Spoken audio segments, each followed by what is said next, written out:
President of the General Assembly, His Excellency Mr. Antonio Guterres, United Nations Secretary General, fellow leaders, excellencies, distinguished delegates, ladies and gentlemen, it is my distinguished honor and pleasure on my own behalf and that of my 8 million plus people and government to join other global leaders in addressing the General Assembly today.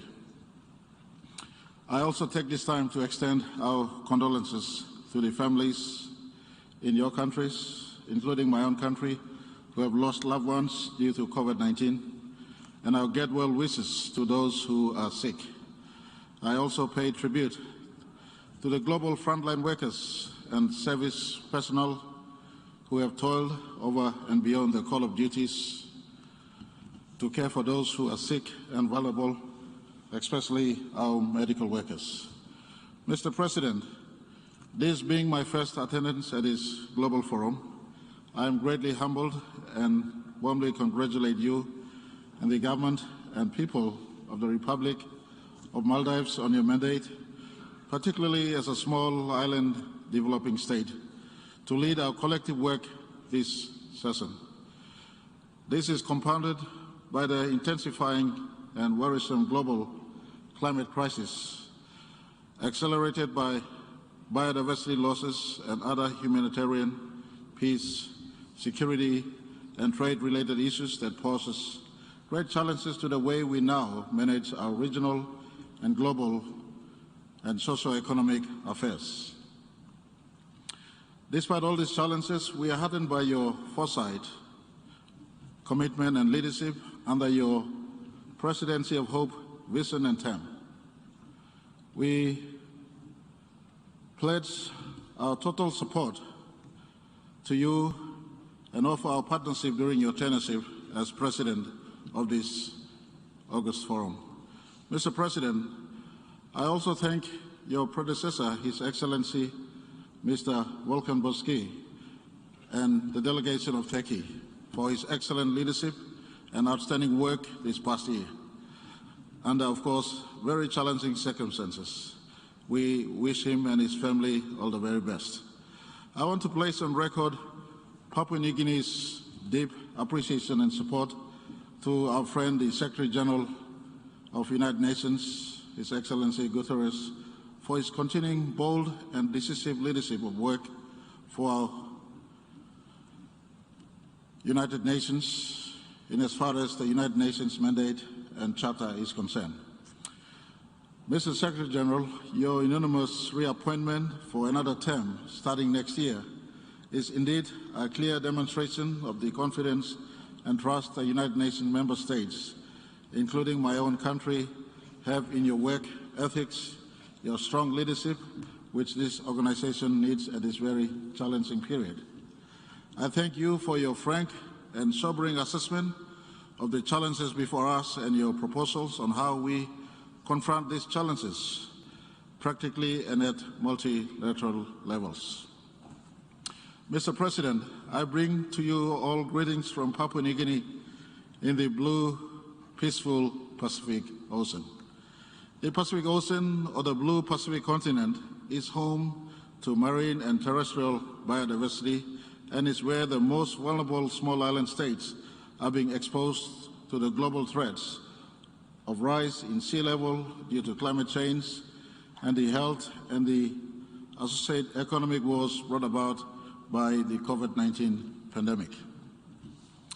I speak for Papua New Guinea, of course, but the issues will no doubt resonate with the small island states, including those of my Pacific brothers and sisters.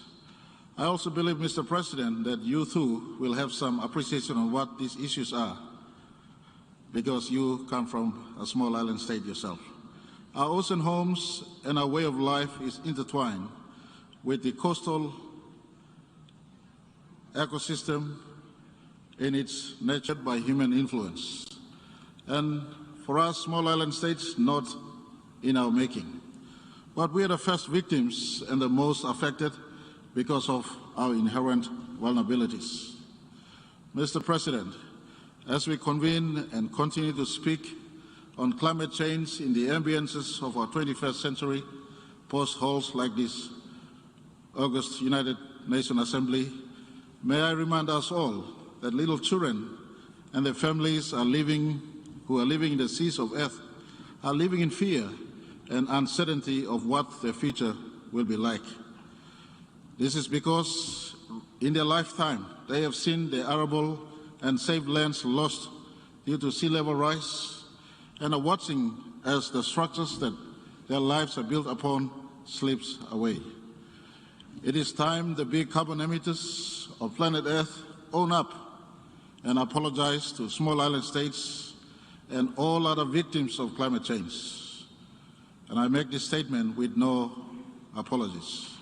And today I make a call for all of us, and especially to the big carbon emitting nations who are now enjoying their national economic transformations through industrialization, to pause, think, and take responsibility to save our planet. I am comforted by the recent commitment by President Joe Biden and Prime Minister Boris Johnson on the respective nations' intention to respond better to tackling climate change issues. Mr. President, I also hear of China's positive response and note that it is good we are now uniting to save our planet. We have a collective responsibility to take actions to save Earth. Mr. President, when astronaut Neil Armstrong walked on Moon on July 20, 1969, he would have looked back to the direction where he came from. And I assume that he would not have seen his beloved home state, the United States of America. He would have seen his home planet, planet Earth. It is the survival of Earth that we must now take action.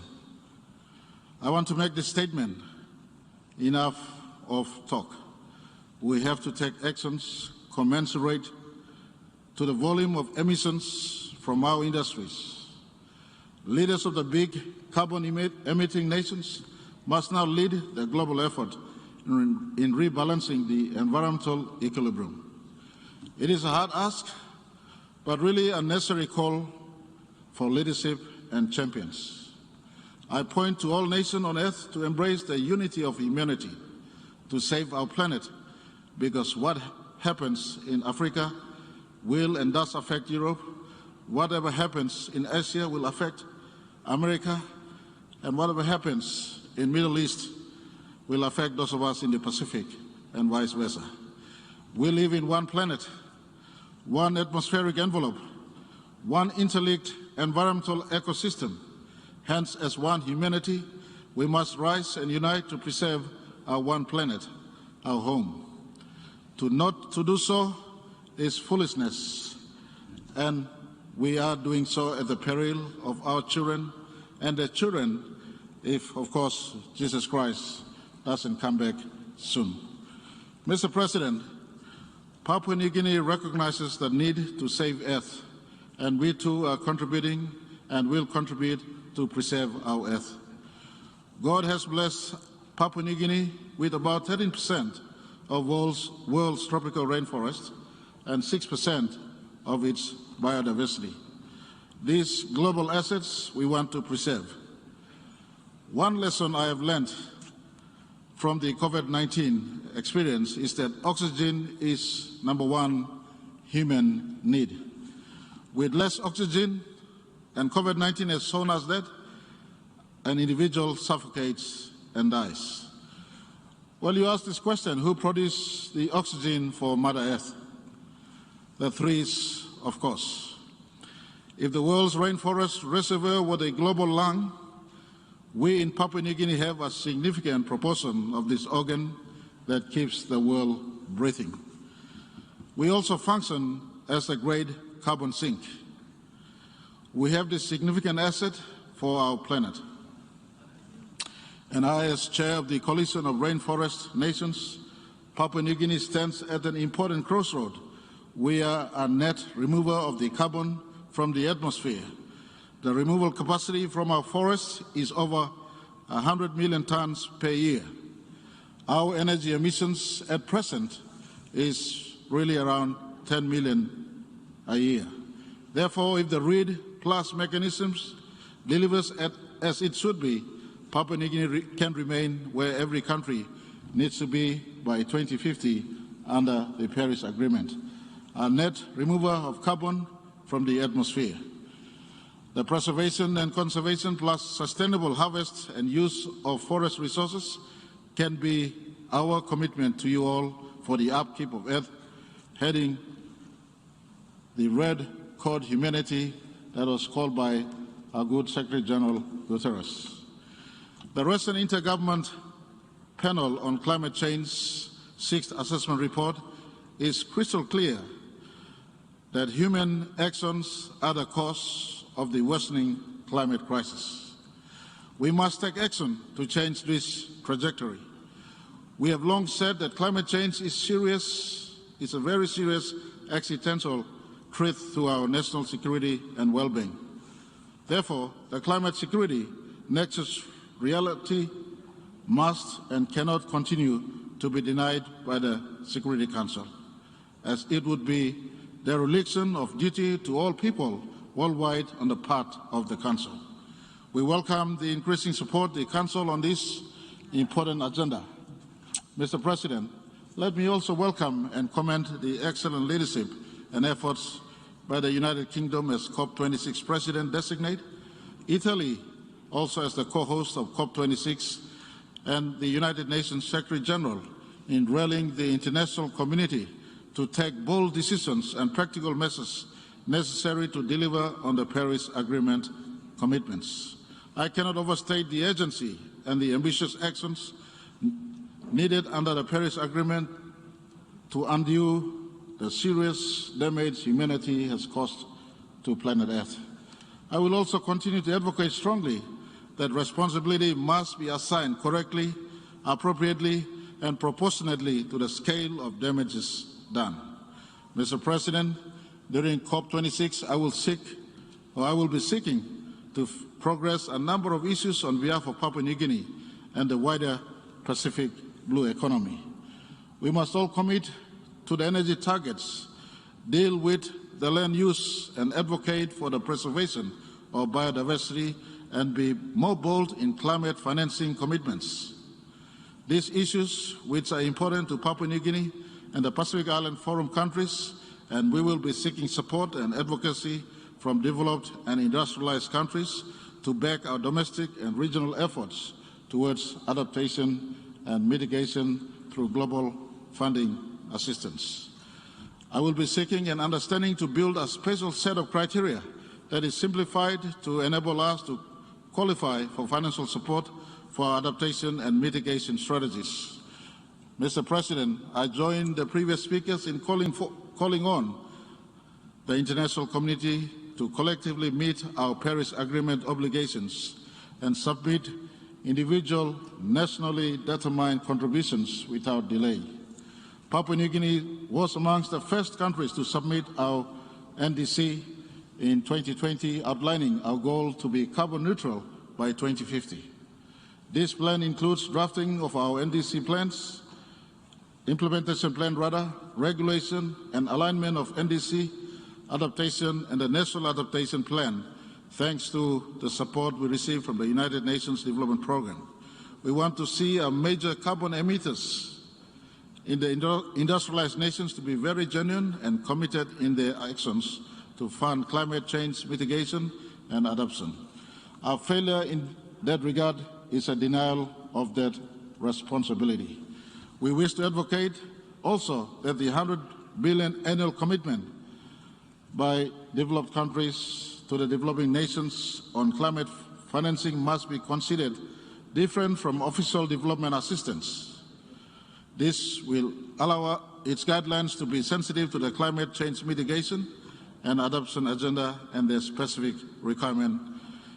For Papua New Guinea as a natural gas and oil exporting country, we are working towards ensuring our carbon footprints is minimized by implementing our Sustainable Development Goal 13 Roadmap 2020 to 2030 on climate change launched last year.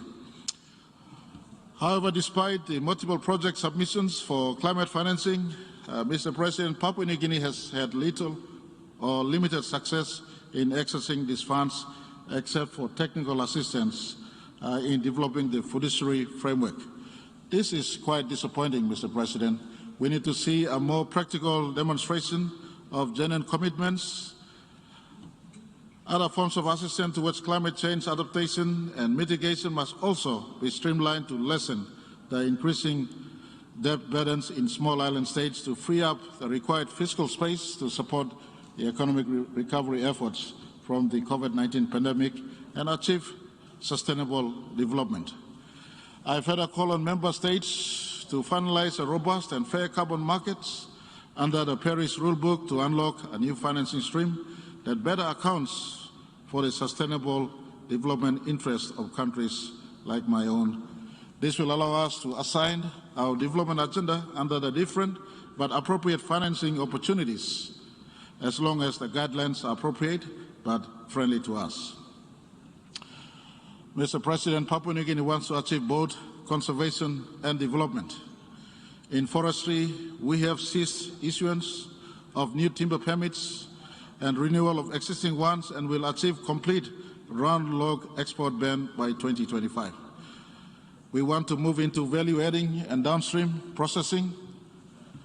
We have adopted and designated a large conservation area in one of our provinces, Northern Province to be exact, as a pilot program in partnership with a regional environmental program, which will give us the learning experience we need for further designations of conservation areas. We are also in the process of establishing NDC roadmap for agriculture, forestry and other land use and energy sector. Mr. President, COVID-19 will continue to remain our biggest challenge.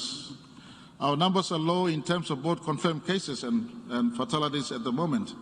And one of the most concerning for us in Papua New Guinea is the rate of vaccinations, which is quite low. Our government took up necessary upfront ownership through the enactment of an appropriate legislation in our national parliament, which we call the National Pandemic Act in 2020.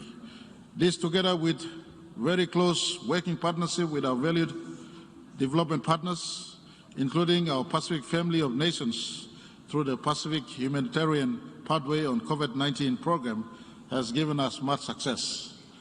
We cannot speak highly enough of such partnerships, including those through the COVAX facility and with the United Nations system, Australia, New Zealand, USA, Japan, China, European Union, UK, and the United Arab Emirates, which enable us to have immediate access to essential medical equipment and supplies, including the AstraZeneca, Johnson & Johnson, and Sinopharm COVID-19 vaccines. We continue to welcome and encourage further strengthening of cooperative global efforts to allow access to the COVID-19 vaccines in countries where they are most needed. We advocate for global efforts in curbing misinformation that has resulted in low rates of vaccinations in our country, especially the Facebook misinformations that keep on going on in public space. It will truly support our efforts in building national advocacy and awareness in the efficacy and safety of COVID-19 vaccines, a program ably supported by our development partners, including mostly notable the churches and the United Nations Country Office. We have to do all of that while keeping a very close eye on the general health sector of our country, because we cannot afford to lose sight of the other aspects of health in our country. Our National Health Plan is ready to be launched, except for the settlement of the financing plan that matches our health plan.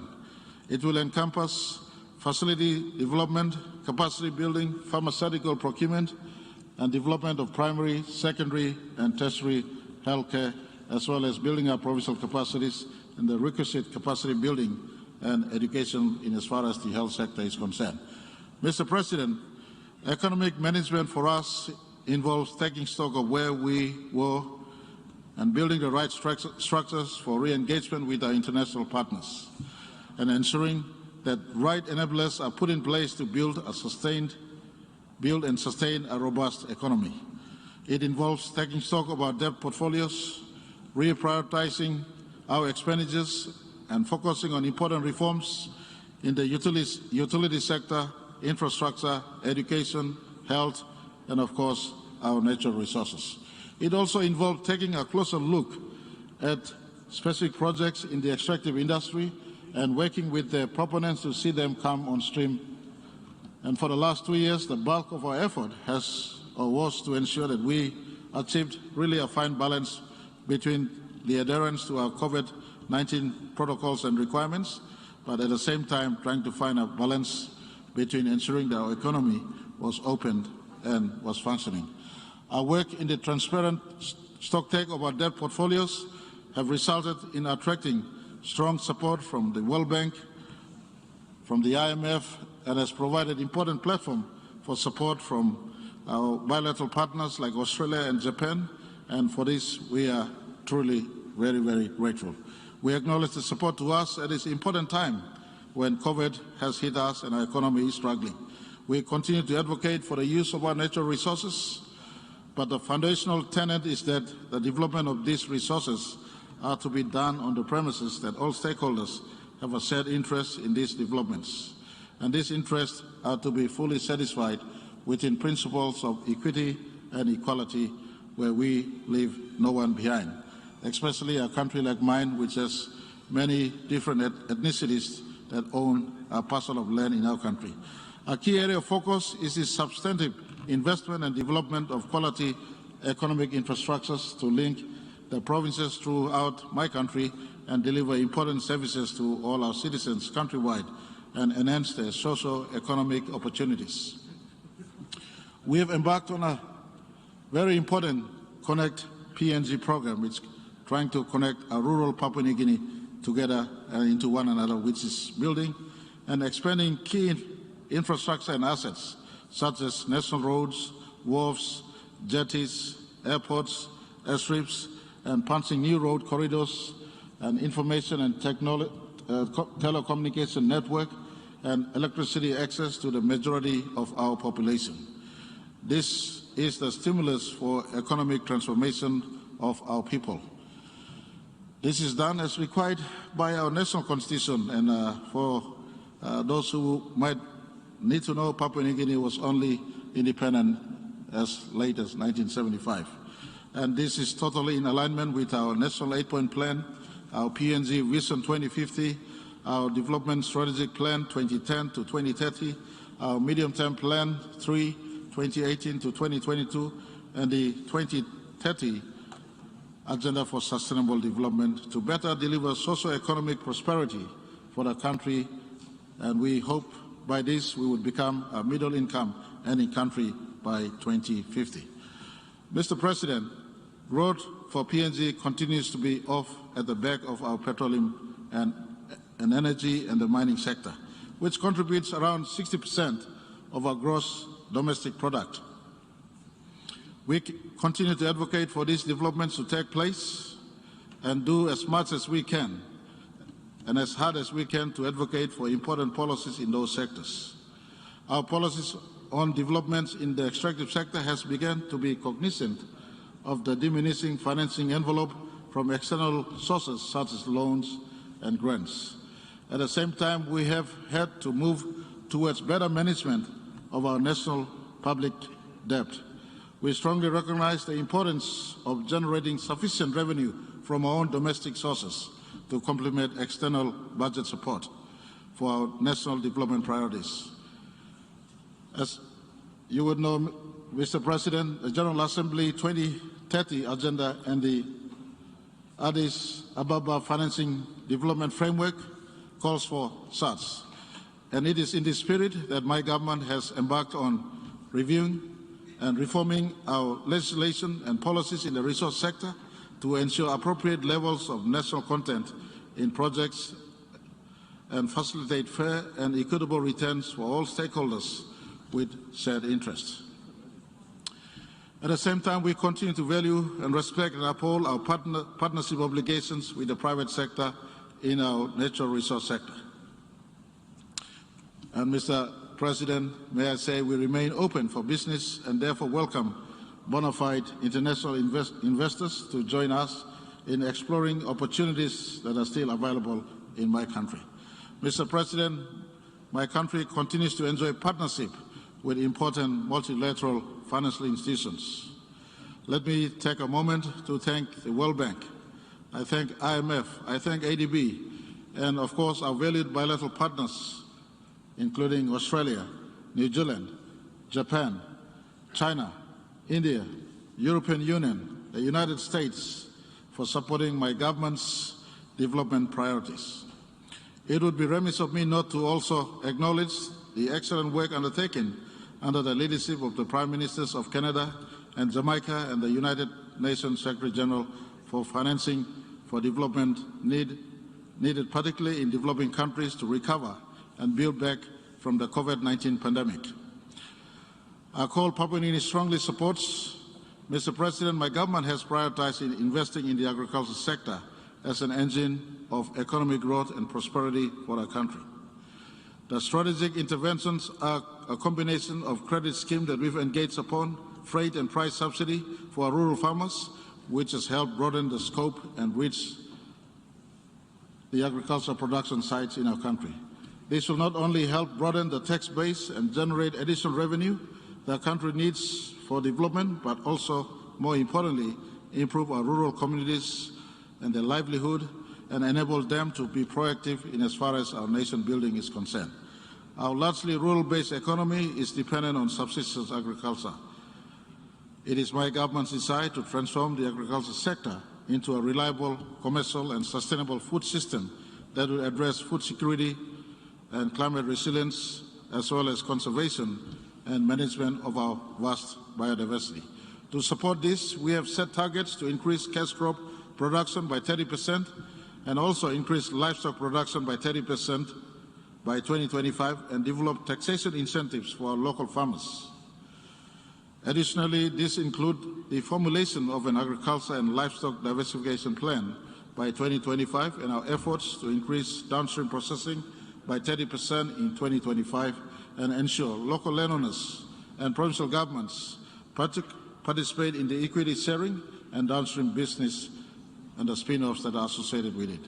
Mr. President, our efforts in the agricultural sector ties in well with the important global efforts under the United Nations Food Systems Summit convened virtually yesterday by the United Nations Secretary General.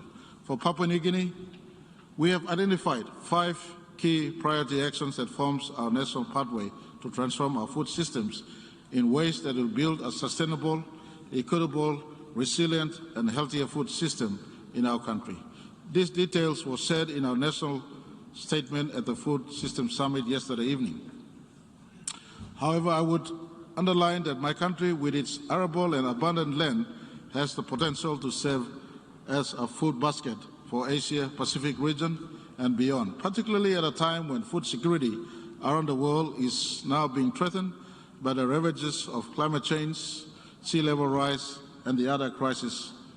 We therefore welcome multi-stakeholder partnership and investment to transform our organic food systems to address the global challenges relating to hunger, poverty, malnutrition, food security that fosters better health outcomes for our people and the communities and to deliver on the SDGs.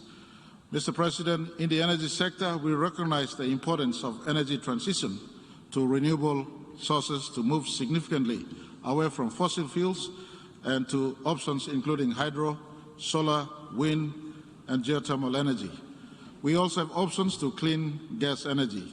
Our government has since 2018, under the auspices of the Asia Pacific Economic Cooperation, we have been working with our development partners, Australia, Japan, New Zealand, and USA to be exact, on the Papua New Guinea electrification program. This is intended to provide reliable and affordable renewable energy to over 70% of the unreached households in our country by 2030. Enormous development outcomes right on this program for our people. We have struck partnership with the International Solar Alliance and International Renewable Energy Agency And let me also say our private sector has come on board, the Fortescue Metal Group, the subsidiary, the Fortescue Future Industries, to strengthen our renewable energy transformation options in geothermal and hydropower energy space. Our energy transformation will come about when the National Energy Authority is fully established.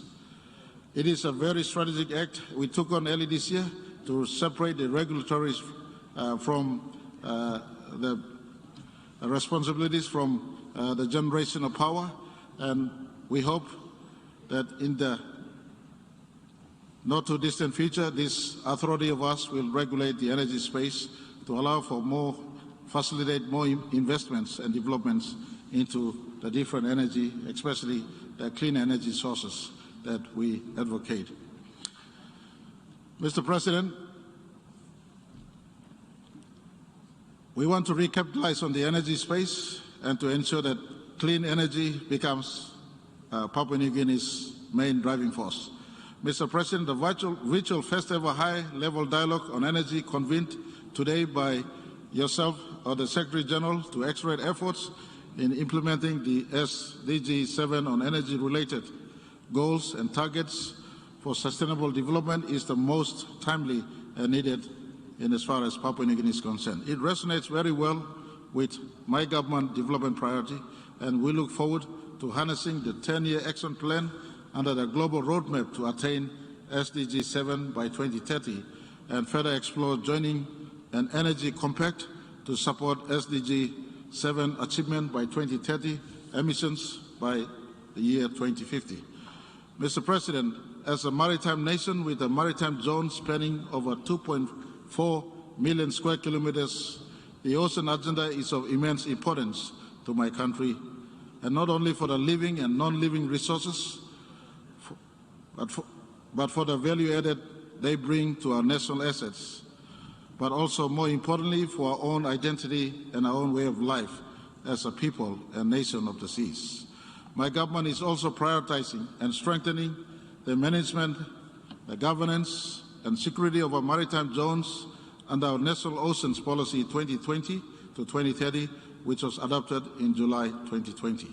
To further complement this, my government also officially launched last year our 10-year National Fisheries Strategic Plan 2021 to 2020, which provides the roadmap and vision for a broad-based fisheries sector and industry that is inclusive and environmentally sustainable and globally competitive and promotes food security.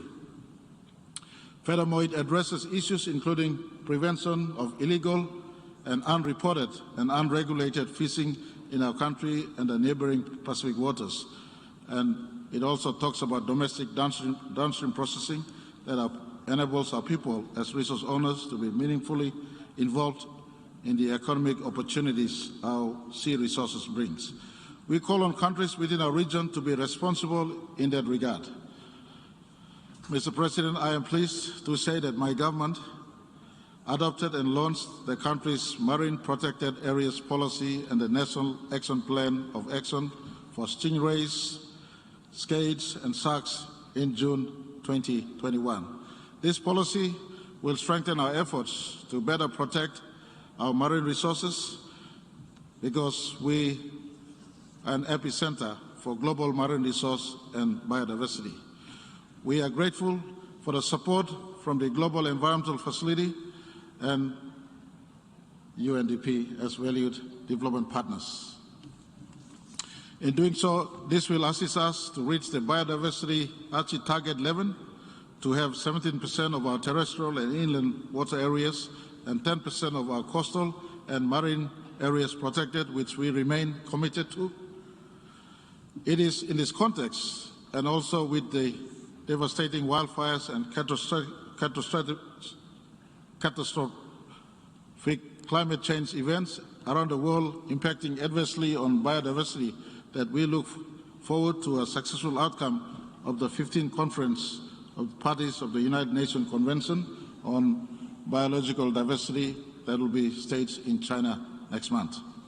We therefore join the growing global call for an ambitious and transformational post-2020 global biodiversity framework that can help us implement fully our national commitments to protect biodiversity and sustainably use them for our sustainable development and also meeting the SDGs. Mr. President, regionally, I am pleased to join my fellow leaders of the Pacific Island Forum in heralding our milestone regional declaration on preserving our maritime zones in the face of climate change-related sea level rise, which was adopted last month. As large states within our blue Pacific continent and the advent of the devastation consequences of the runaway climate change and the rising sea level rise that continues to threaten our countries and the people's security and lives and livelihoods and sovereignty, this declaration preserves our maritime zones in the face of climate change-related sea level rise.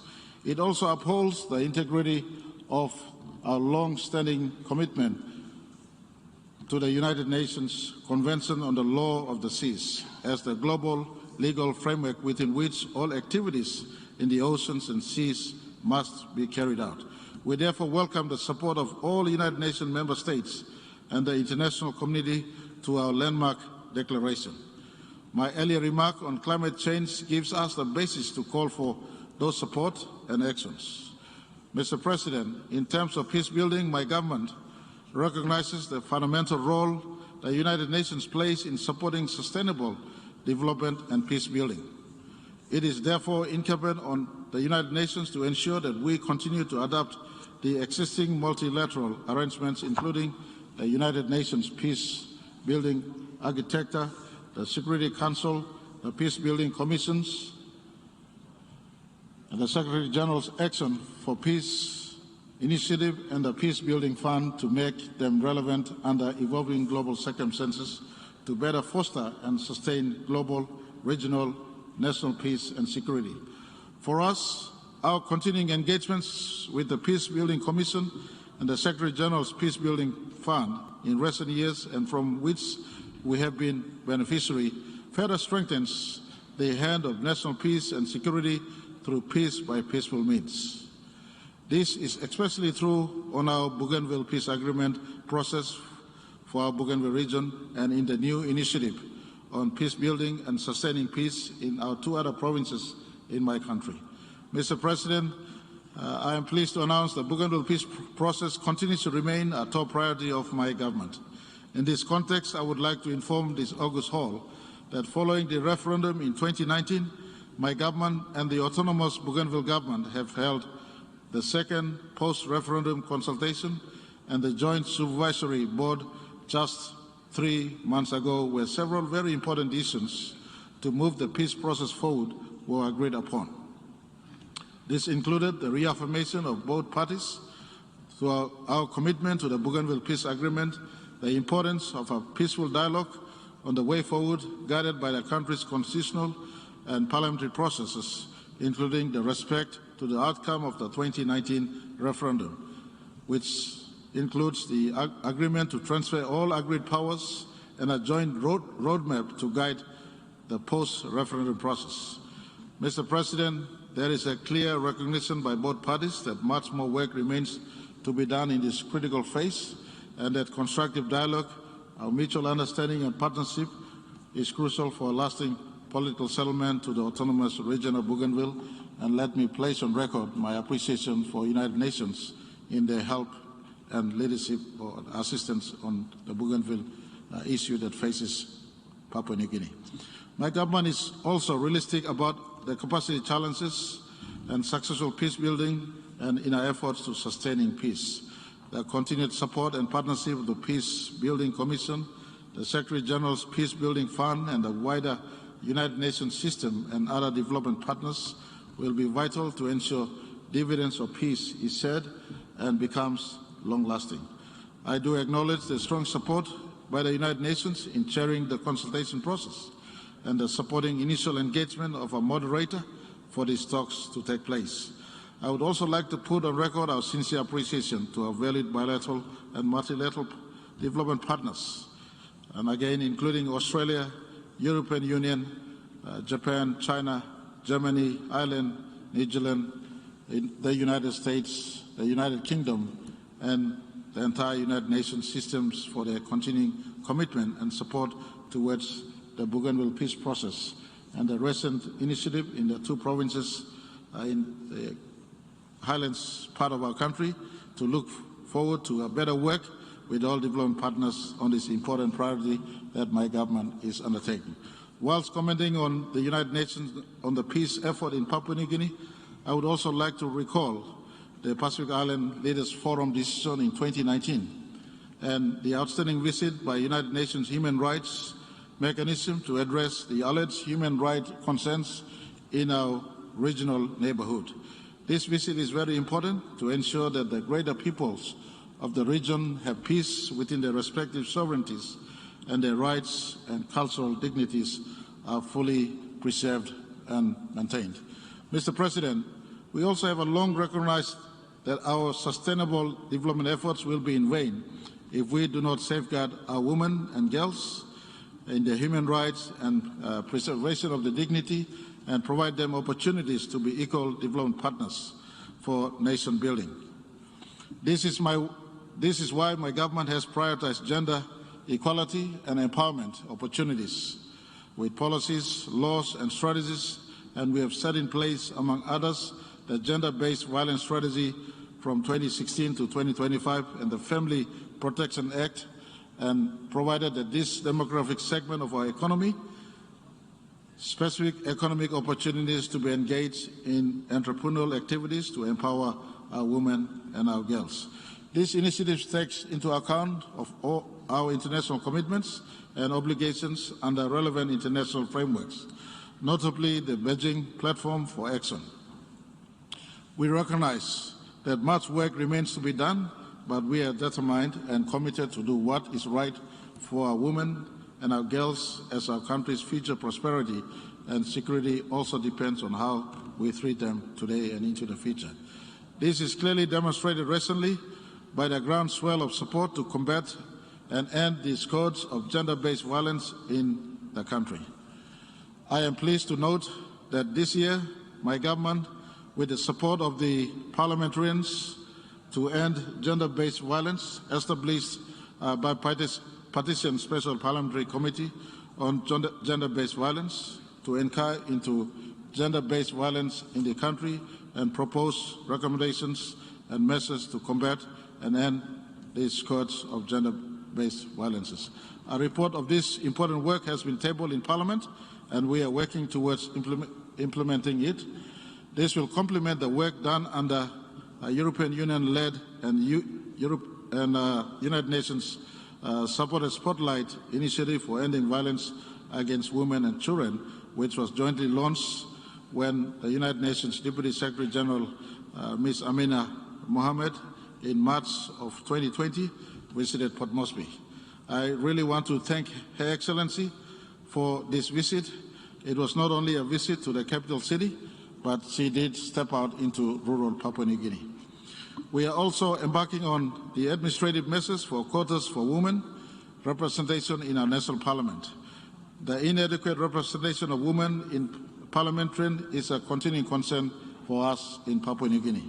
We are optimistic to set in motion this initiative at our next general election scheduled for July 2022. These are but some of the key issues my government is now working in our third cycle universal periodic review report to be presented to the Human Rights Council in November of 2021. Mr. President, before I conclude, I would like to reiterate our call on the General Assembly to do better in delivering on the reforms of the United Nations Security Council. This important organ, entrusted with the international community's peace and security, with its archaic representation and working methods, is in dire need of an overhaul to ensure it meets with today's reality. We are concerned that it has been nearly 12 long years now since the first round of the intergovernmental negotiations for the reforms of the Security Council, and the costs keep on escalating for countries like ours. Despite all the extensive efforts on the 5 agreed elements of the IGN package, it still does not have any formal status to this date. For my delegation, a single consolidated document now and not in the indeterminate feature is indeed needed for real negotiations to pave way for the reforms of the Security Council. The importance of this cannot be overstated. We reiterate our call on the fundamental point. I also recognize as I close the important reality check by the Secretary General Guterres in his call for action on the common agenda. The Secretary General's proposals and recommendations for call for a robust United Nations system, it has our full support. But we cannot progress the common agenda without dealing with the system that will carry it. And I thank you, Mr. President, for giving me an opportunity to speak. Under your presidency, we hope our planet can be a place and a better place for all. We have a hope that no one will be left behind. God bless you all. God bless our planet Earth. Thank you very much for the opportunity. On behalf of the General Assembly, I wish to thank the Prime Minister and Minister for Bougainville Affairs of the independent state of Papua New Guinea for the statement just made, and I request protocol to escort His Excellency.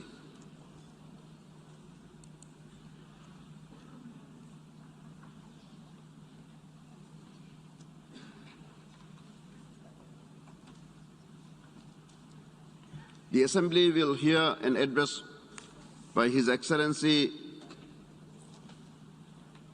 Xavier Bettel, Prime Minister, Minister of State, Minister for Communications and Media, and Minister for Religious Affairs of the Grand Duchy of Luxembourg.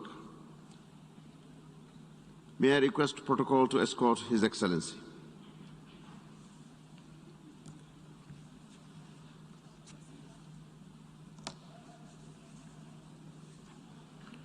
I have great pleasure in welcoming His Excellency Xavier Bettel, Prime Minister, Minister of State, Minister for Communications and Media, and Minister for Religious Affairs of the Grand Duchy of Luxembourg. I invite him to address the General Assembly. Mr.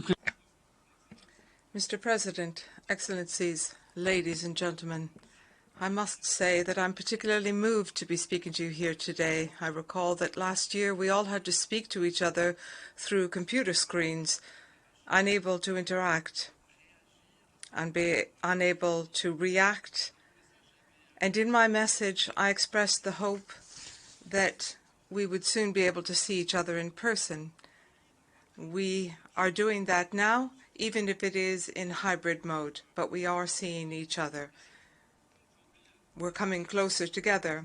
And if we are now able to speak from this rostrum, it is thanks to the devotion, the perseverance, and the ingenuity of all of those who have worked tirelessly over the past year and a half to stem, slowly but surely, the COVID-19 pandemic. I'm referring to the scientists, the researchers, the doctors, the healthcare personnel, and all of those who made it possible for us to survive. And who could have known 12 months ago that many effective vaccines against the coronavirus would have been developed so quickly so that we could get together. New York, which was hard hit by the pandemic, this week has yet again become the capital for multilateral diplomacy and action. However, we do note that many statements are being delivered by video and events are taking place virtually. So that's proof that we will not be returning to the pre-COVID conditions anytime soon.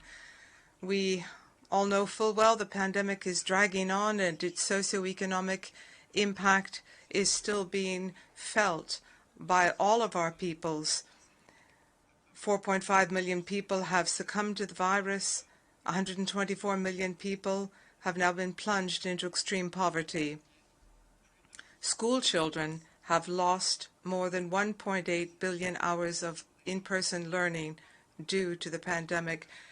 Mr. President, I'll speak about hope a little later on, but education is part of the hope that many people have. So the pandemic has forced us to recognize the urgent need to change the way we do things. Business as usual is no longer an option. We must bolster our collective action within the multilateral system with, of course, the United Nations at the very heart.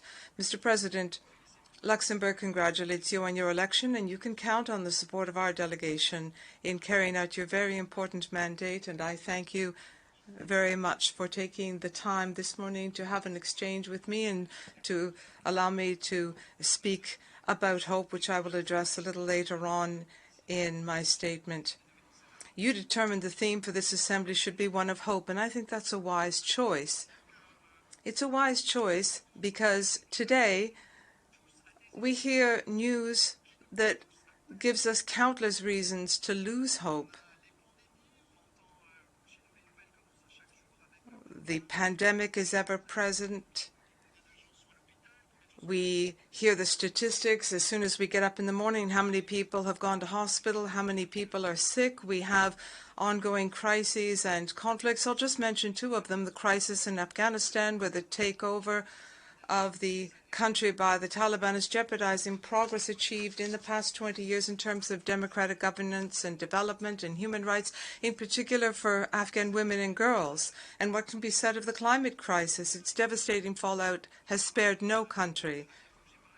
This morning I spoke with you and I spoke with other colleagues about the climate crisis. It's one of very survival. We've faced severe weather events, tornadoes and flooding, but other countries are dealing with their very existence, and that will depend on the choices that we make here. So it would be irresponsible for us to resign ourselves to this fate, because we must have hope. There is reason to hope. Hope should inspire us to act and to respond. The time for blah blah is over. We must act and react.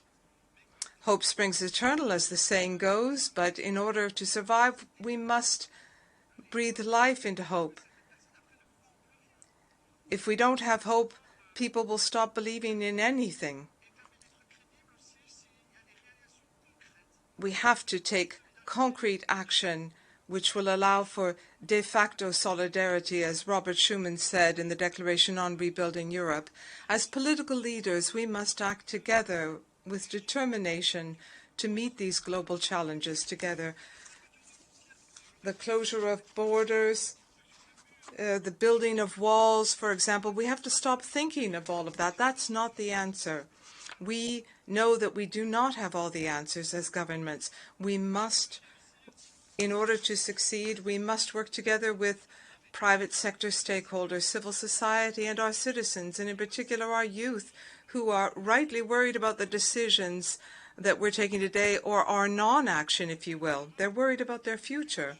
Our Secretary General, Antonio Guterres, has appealed to us to do just that, and I thank him for his action, and I renew my congratulations to him and my sincere wishes for success during his second mandate at the helm of our organization.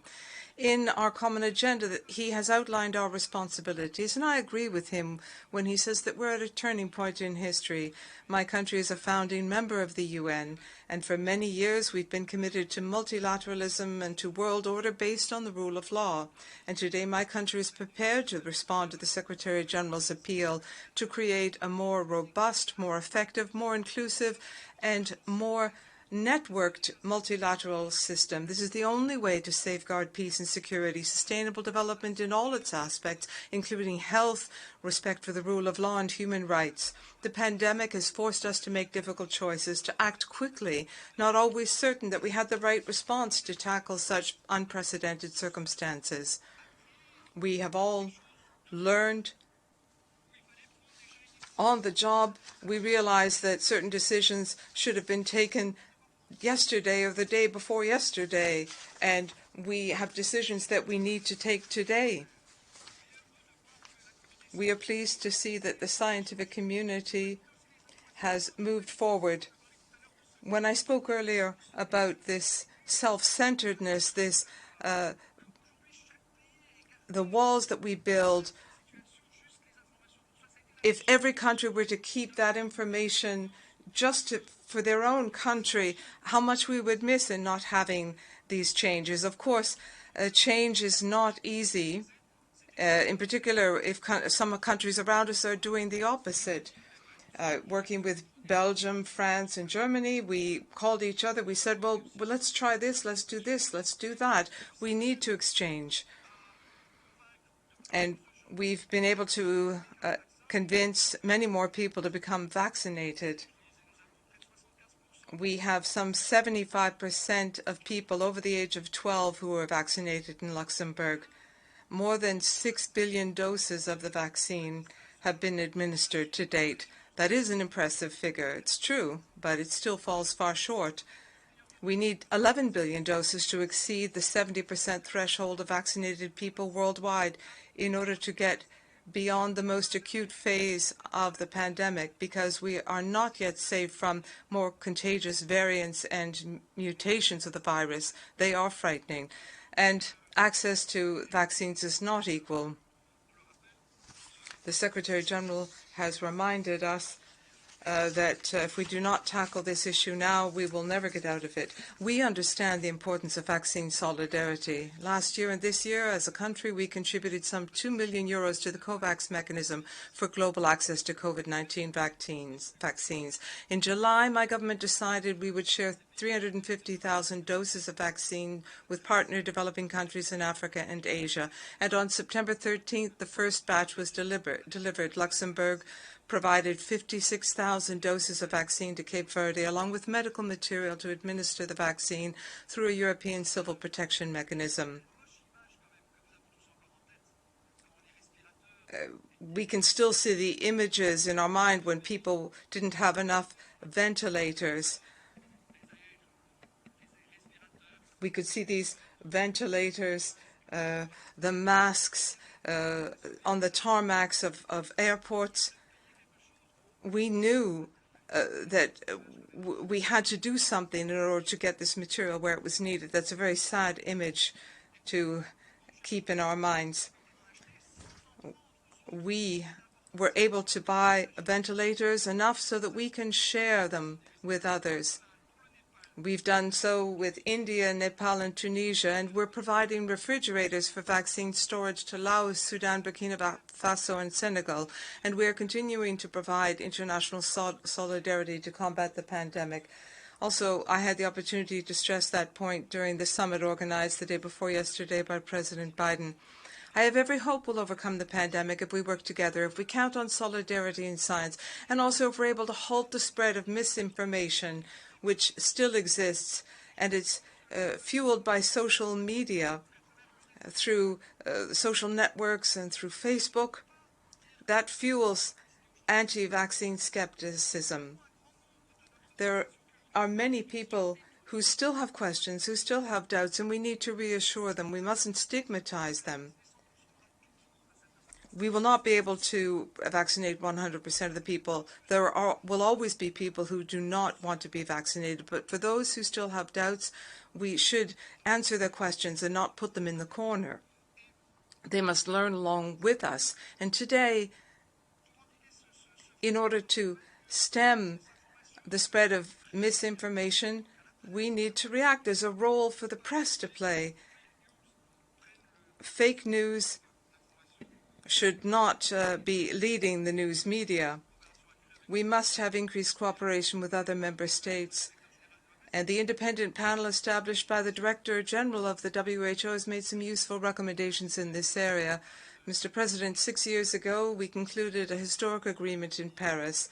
As I said earlier, climate change since then has shown that we must make even greater contributions and go even further in implementing our commitments. We can't continue to make commitments and not follow through. If we remain on the current path, the temperature will rise 2.7 degrees Celsius by the end of the century. So we must limit global warming to 1.5 degrees over pre-industrial levels. This morning we had an exchange, Mr. President, about the fallout of global warming for some. Some countries tomorrow may not even exist. If the ice continues to melt, I have Belgium, France. I have other countries around me, but imagine if you come from a small country, if we don't all act together, your country could actually disappear. How would that be? I believe the European Union has made a strong commitment, and I'm very grateful for that. And we thank people who came to the Paris Agreement and who will continue to work. Some countries who no longer wish to be part of the Paris Agreement will be counteractive. All of those countries who have stayed with the Paris Agreement, thank you very much. It is important to reduce the net greenhouse gas emissions by at least 55%. And in Luxembourg, we now have a policy. We have more than doubled our renewable energy production over the past 5 years. We also must keep our word to developing countries and help them bolster their capacity to manage the effects of climate change. My country has decided to double its international climate financing, bringing it up to 200 million euros from 2021 to 2025. And I can tell you that for Luxembourg, this climate financing is above and beyond our official development aid, for which we continue to earmark at least 1% of our GDP. I've been a Prime Minister since 2013. Over the past 8 years, people have often said to me, do you think it's still worthwhile to maintain that 1% of our GDP? And I say yes. It's true that some people say, well, you have problems at home as well, but to cut aid to countries most in need, that would be selfish. Defending cooperation in your own countries and not sharing with others, wanting to help others, would be wrong. Mr. President, COP26 will take place soon in Glasgow. This will be a moment of truth, and I hope that we will all be there and will take decisions to safeguard the right of future generations to live in a healthy environment. When I speak about youth, UNICEF estimates that more than 1 billion children are exposed to climate shocks, President. The climate crisis is therefore also a crisis to the rights of the child. And in this context, my country is particularly proud to be a member of the School Meals Coalition, as I mentioned the day before yesterday at the UN Food Systems Summit. Effective school meal programs are an intelligent investment in future generations because they create opportunities, particularly for young girls and women. Human rights are put to the test every day due to the climate crisis and the pandemic, and also due to wars and conflicts which give rise to unconscionable crimes in Afghanistan, in the Sahel, in the Near East, Syria, Yemen, in Ethiopia. Promoting human rights nationally and internationally is a priority for us, and we want to continue to shoulder our responsibilities in this area, and that is why my country has submitted its candidacy to serve on the Human Rights Council from 2022 to 2024. This will be our first term as a member of the Council, and if we are honoured to be elected by this Assembly to the Human Rights Council during voting next month, I can assure you that my country will protect and promote the rights of all human beings in a spirit of dialogue and cooperation. We intend to work closely with the UN human rights mechanisms, and we are committed to hearing the voices of civil society, which is essential to the very functioning of the Council and the UN. We have 4 priorities which are reflected in our voluntary pledges and commitments. Firstly, supporting the rule of law, civic space, human rights defenders, and combating impunity. I reaffirm our support for the International Criminal Court and the follow-up and investigations mechanisms within the United Nations. Secondly, a human rights-based approach to sustainable development and climate action. We recognize the importance of the right to development, and our ambitious cooperation policies and climate action take account of the very strong link between the implementation of the Sustainable Development Programme by 2030, combating climate change, and respecting human rights worldwide. Thirdly, gender equality and combating all forms of discrimination. My country has a very strong policy on women. And as we discussed this morning, Mr. President, I'm sorry to keep recalling that, but we discussed a number of issues this morning. We are committed to ensuring their rights to the self-determination of women and girls. It's unfathomable today that men in some countries of the world think they know better than women do. If that's the reality of our world today, that's terrible. If a man thinks that he knows better and can make the decision for a woman, I'm speaking about health, education, sexual and reproductive rights. I think in 2021, it's really high time for us to make sure that every individual has the right to decide for him or herself. We are also working to protect the rights of LGBTI persons. Fourthly, we will continue to invest systematically in the rights of the child. Human rights are also human rights of migrants and refugees.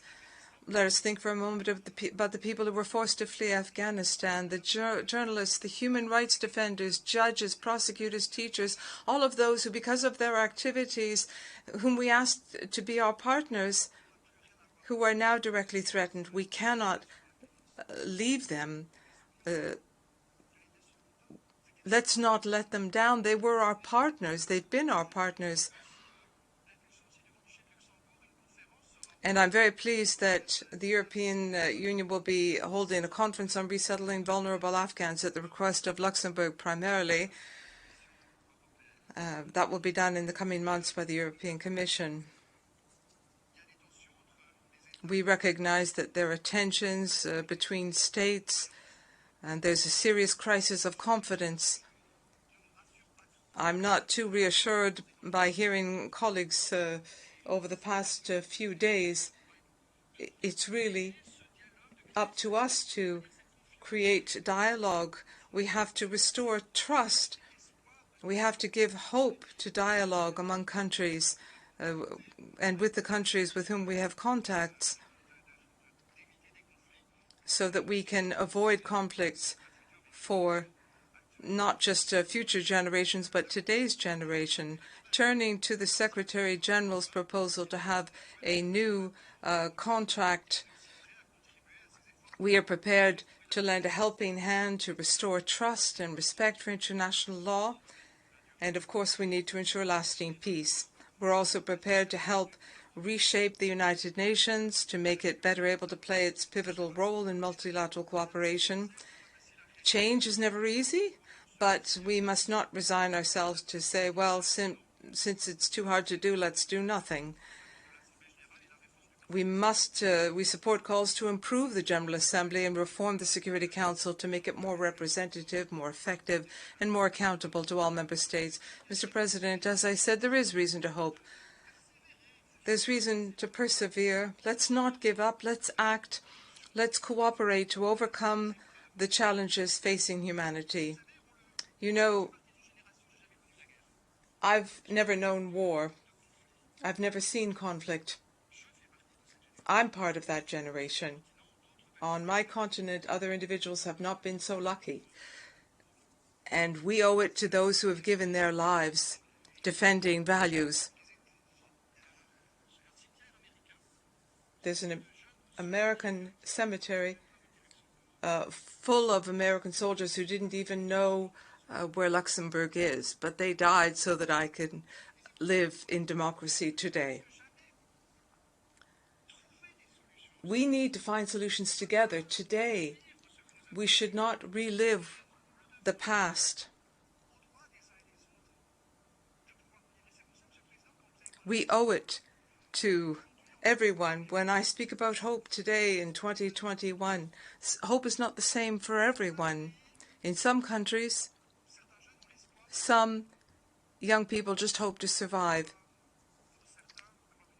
For some, they hope to have an education. For some, they hope to have access to health care. Here, we are asking whether or not we should have a booster shot, and some people in other countries are asking whether or not they can get the first shot.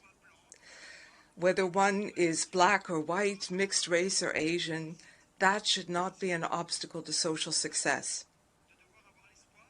Is it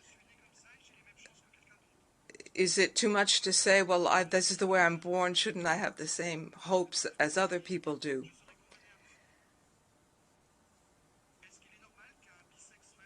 Is it normal I should be able to practice my religion without fearing reprisals. I should have the right to be a transgender, gay, lesbian, bisexual, and not be forced to live a secret life because others have determined what is sexually appropriate.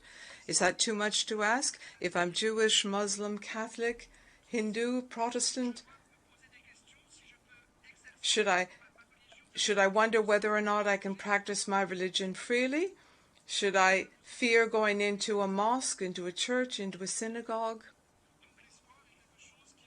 Hope today is something that depends on where a person is born, what a person's ethnic origin, skin color, sexuality. Mr. President, if I have one hope, it is that the hopes of mankind yesterday become the reality for future generations. Thank you.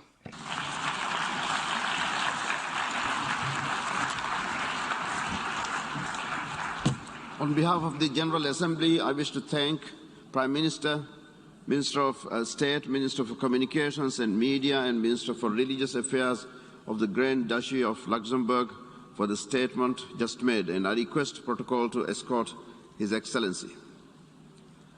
I now give the floor to the distinguished representative of Pakistan to introduce an address by the head of government. Mr. President, I have the great honor to introduce a recorded statement by His Excellency Mr. Imran Khan, the Prime Minister of the Islamic Republic of Pakistan. Bismillahirrahmanirrahim.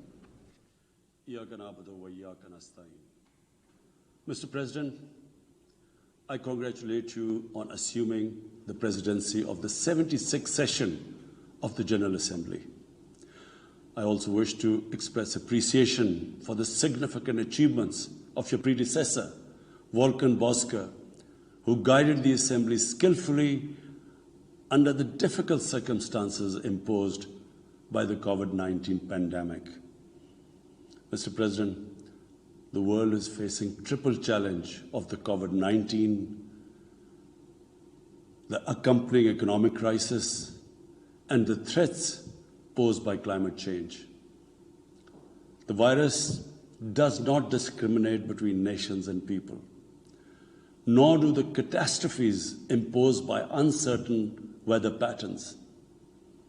The common threats faced by us today not only expose the fragility of the international system, they also underscore the oneness of humanity. By the grace of Almighty Allah, Pakistan has been successful so far in containing the COVID pandemic. Our collaborated strategy of smart lockdowns helped save lives and livelihoods and kept the economy afloat. Over 15 million families survived through a social protection program of Asas. Mr. President, climate change is one of the primary existential threats that our planet faces today.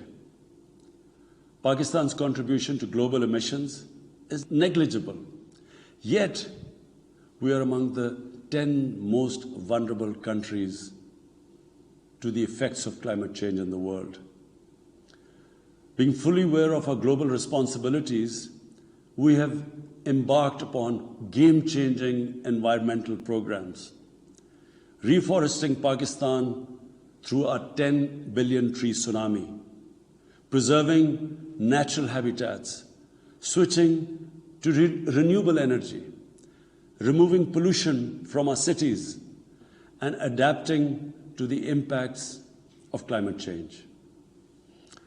To address the triple crisis of COVID pandemic, economic downturn, and climate emergency, we need a comprehensive strategy that should include, number one, vaccine equity.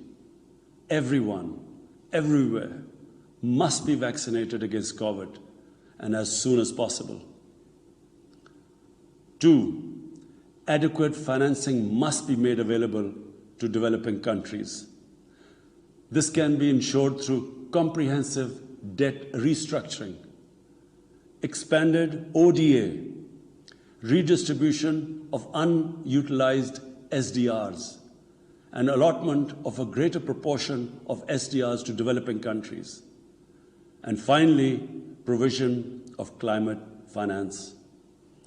3, we must adopt clear investment strategies which help alleviate poverty, promote job creation, build sustainable infrastructure, and of course, bridge the digital divide.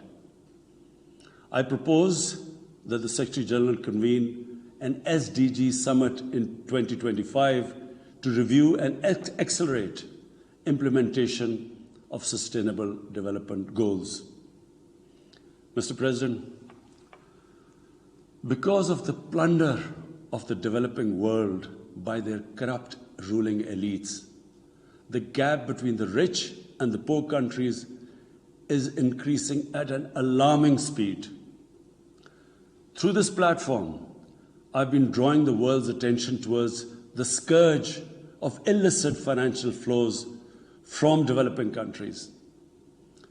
The Secretary General's high-level panel of financial accountability, transparency, and integrity, called the FACT-I panel, has calculated that a staggering $7 trillion in stolen assets are parked in financial haven destinations.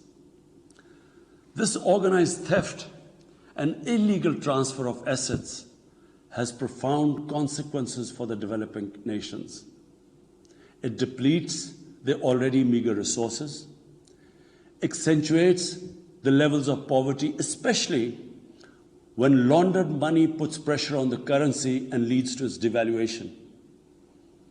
At the current rate, when the FACT-I panel estimates that $1 trillion every year is taken out of the developing world, there will be a mass exodus of economic migrants towards the richer nations.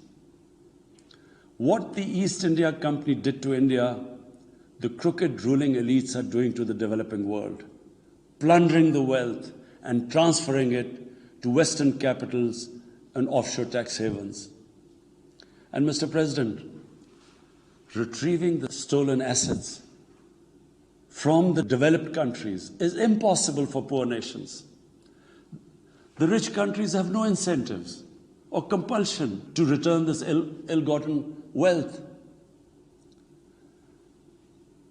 And this ill-gotten wealth belongs, remember, to the masses of the developing world. I foresee in the not-too-distant future, a time will come when the rich countries will be forced to build walls to keep out economic migrants from these poor countries. I fear a few wealthy islands in the sea of poverty will also turn into a global calamity like climate change.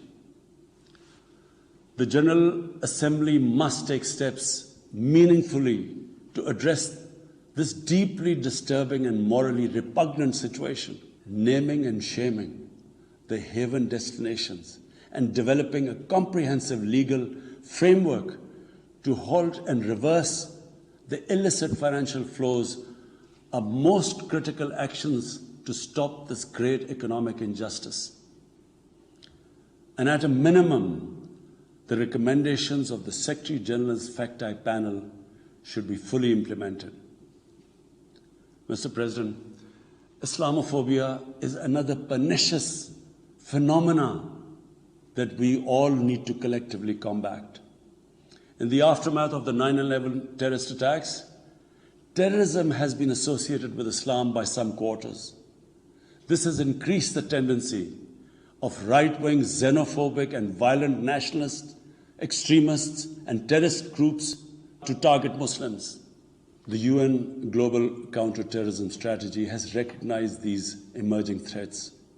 We hope the Secretary General's report will focus on these new threats of terrorism posed by Islamophobes and right-wing extremists.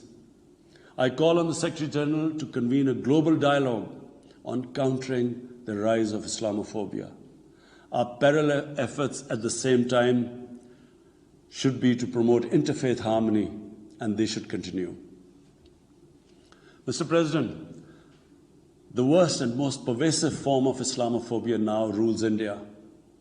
The hate-filled Hindutva ideology propagated by the fascist RSS-BJP regime has unleashed a reign of fear and violence against India's 200 million Muslim-strong community.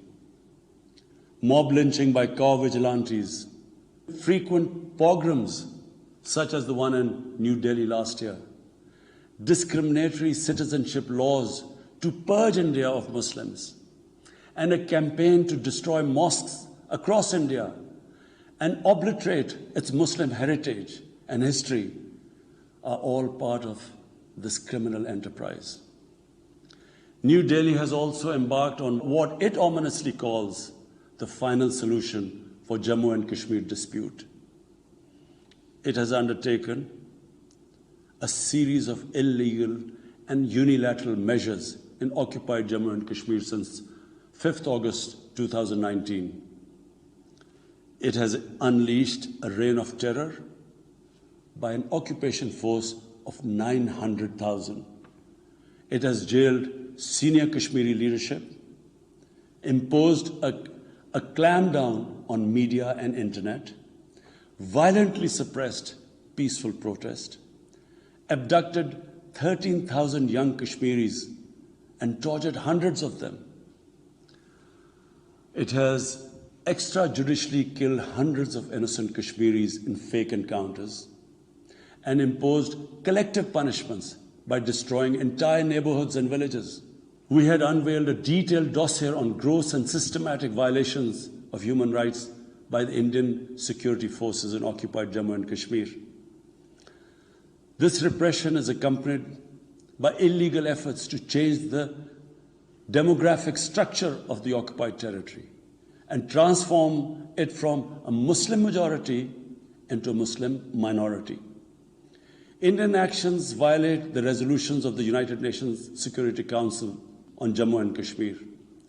They clearly prescribe, the resolutions clearly prescribe that the final disposition of the disputed territory should be decided by its people through a free and impartial plebiscite held under the UN auspices.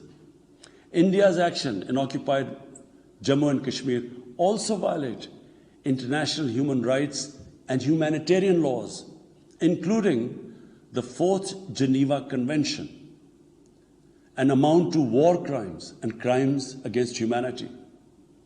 It is unfortunate, very unfortunate, that the world's approach to violations of human rights lack even-handedness and even are selective. Geopolitical considerations or corporate interests, commercial interests, often compel major powers to overlook the transgressions of their affiliated countries. Such double standards, and the most glaring in case of India, where this RSS-BJP regime is being allowed to get away with human rights abuses with complete immunity.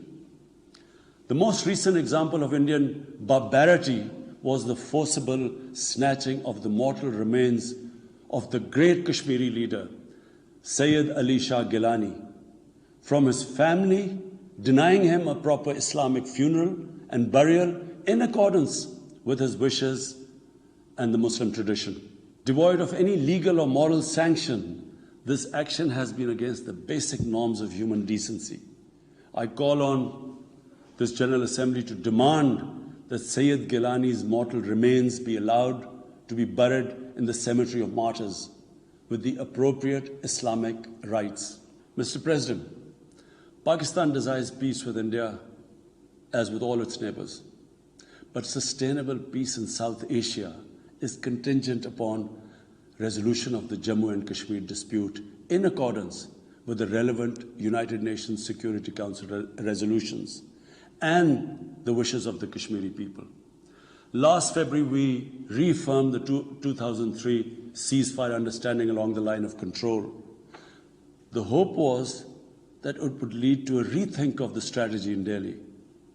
Sadly, the BJP government has intensified repression in Kashmir and continues to vitiate the environment by these barbaric acts. The onus remains on India to create a conducive environment for meaningful and result-oriented engagement with Pakistan. And for that, it must do, number one, reverse its unilateral and illegal measures instituted since 5th August 2019.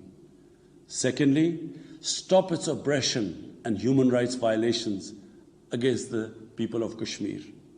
And three, halt and reverse the demographic changes in the occupied territory. It is also essential to prevent another conflict between Pakistan and India. India's military buildup, development of advanced nuclear weapons, and acquisition of destabilizing conventional capabilities can erode mutual deterrence between the two countries. And now, Mr. President, I want to talk about Afghanistan.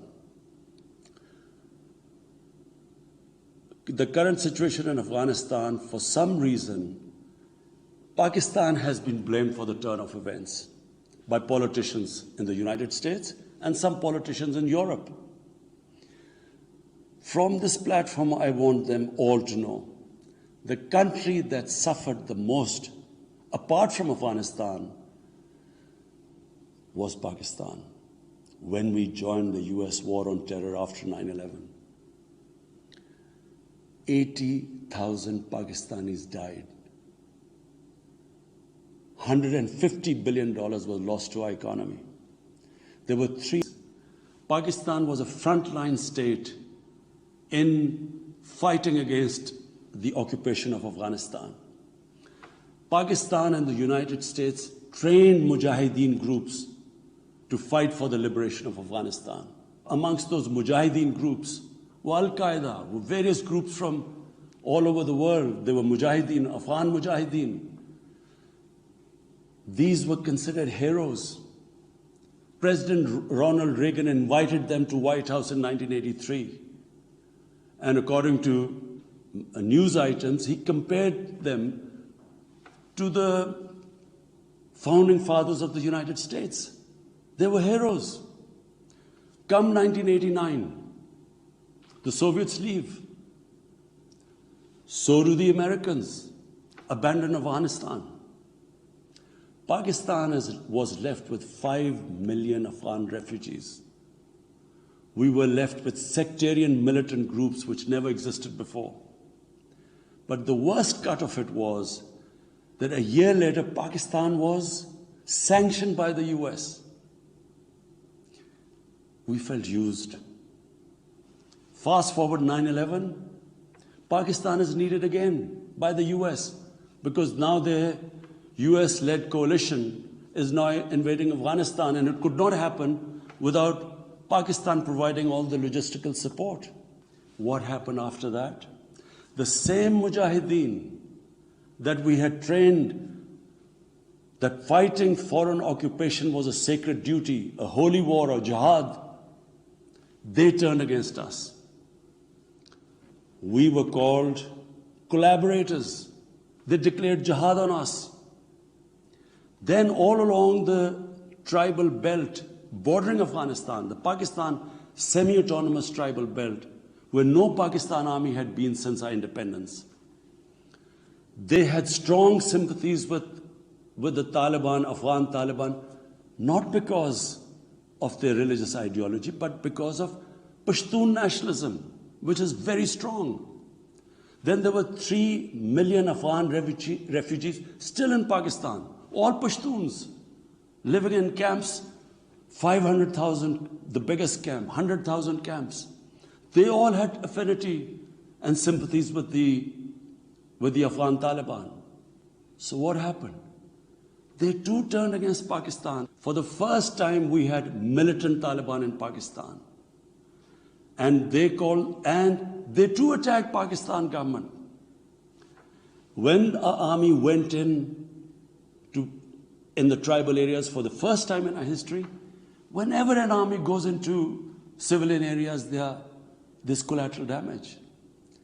So there was collateral damage, which multiplied the militants to seek revenge. But not just that. The world must know that in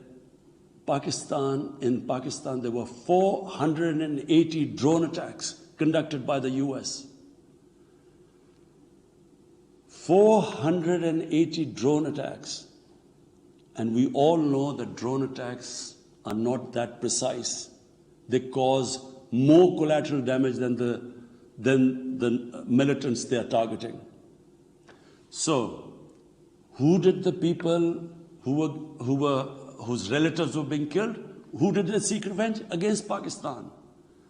Between 2004 and 2014, there were 50 different militant groups attacking the state of Pakistan. At one point, people like us were worried that will we survive this? There were bombs going all over Pakistan. Our capital was like a fortress.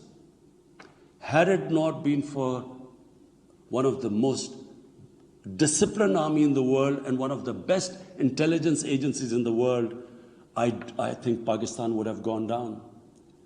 So when we hear this at the end, there's a lot of worry about in the US about taking care of the people who helped them, the interpreters and everyone who helped the US.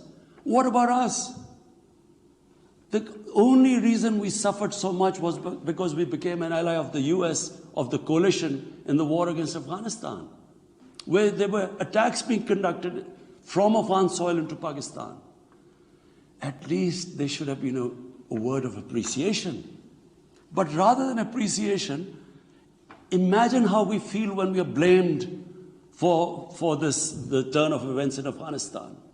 After 2006, it became apparent to everyone who understood Afghanistan's history that there would be no military solution in Afghanistan. I went to the US, I spoke to think tanks, I met at the time Senator Biden, Senator John Kerry, Senator Harry Reid. I tried to explain to them that there would not be any military solution and political settlement was the way to go forward. No one understood then. And unfortunately, in trying to force a military solution is where US went wrong. And if today,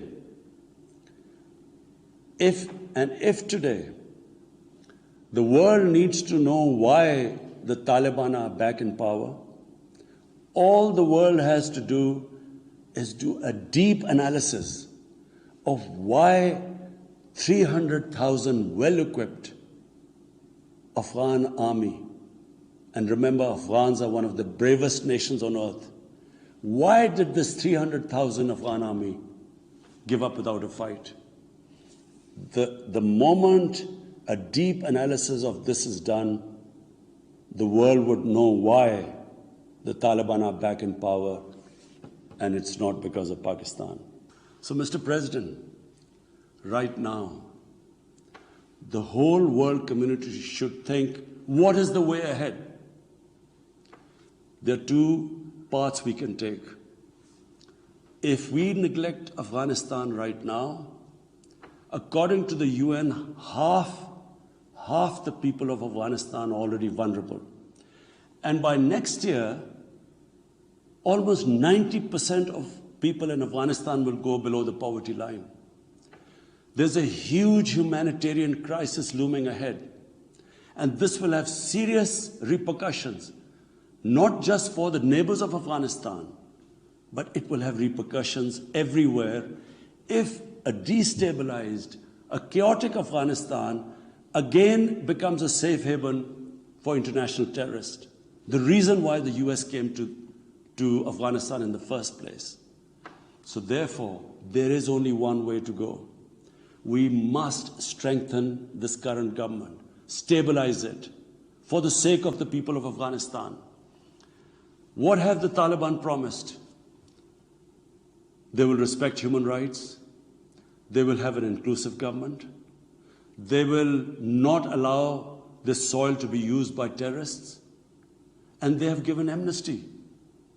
Now, if the world community incentivizes them, encourages them to walk this talk, it will be a win-win situation for everyone. Because these are the four things that in Doha, when the US was talking to the Taliban, these were the conditions the dialogue was all about. So if the world can incentivize them to go this direction, then after all, this 20-year of presence, of coalition presence in Afghanistan would not be wasted, because Afghan soil would not be used for international terrorism. So I end my talk, Mr. President, by urging everyone that this is a critical time for Afghanistan. You cannot waste time. Help is needed there. Humanitarian assistance has to be given there immediately. And the Secretary General of the United Nations has taken bold steps. I urge you to mobilize the international community and move in this direction. Thank you.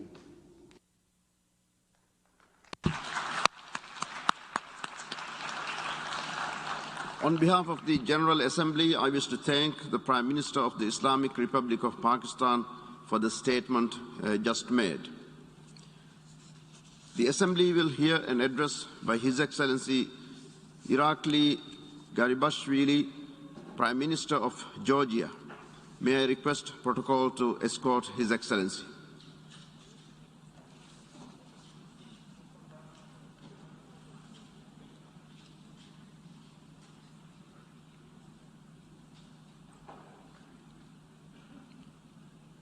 I have great pleasure in welcoming His Excellency Irakli Garibashvili, Prime Minister of Georgia.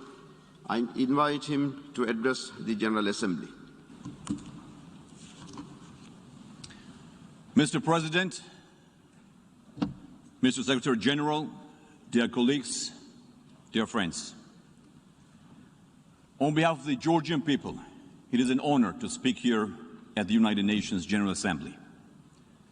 The UN provides each member state a platform to voice concerns and share its views about the most pressing challenges and opportunities of our time. Today, I bring the same Georgian spirit of cooperation and global engagement that motivated our country to join the UN after restoring independence 30 years ago. While our democratic nation may be young, our values and traditions are deeply rooted.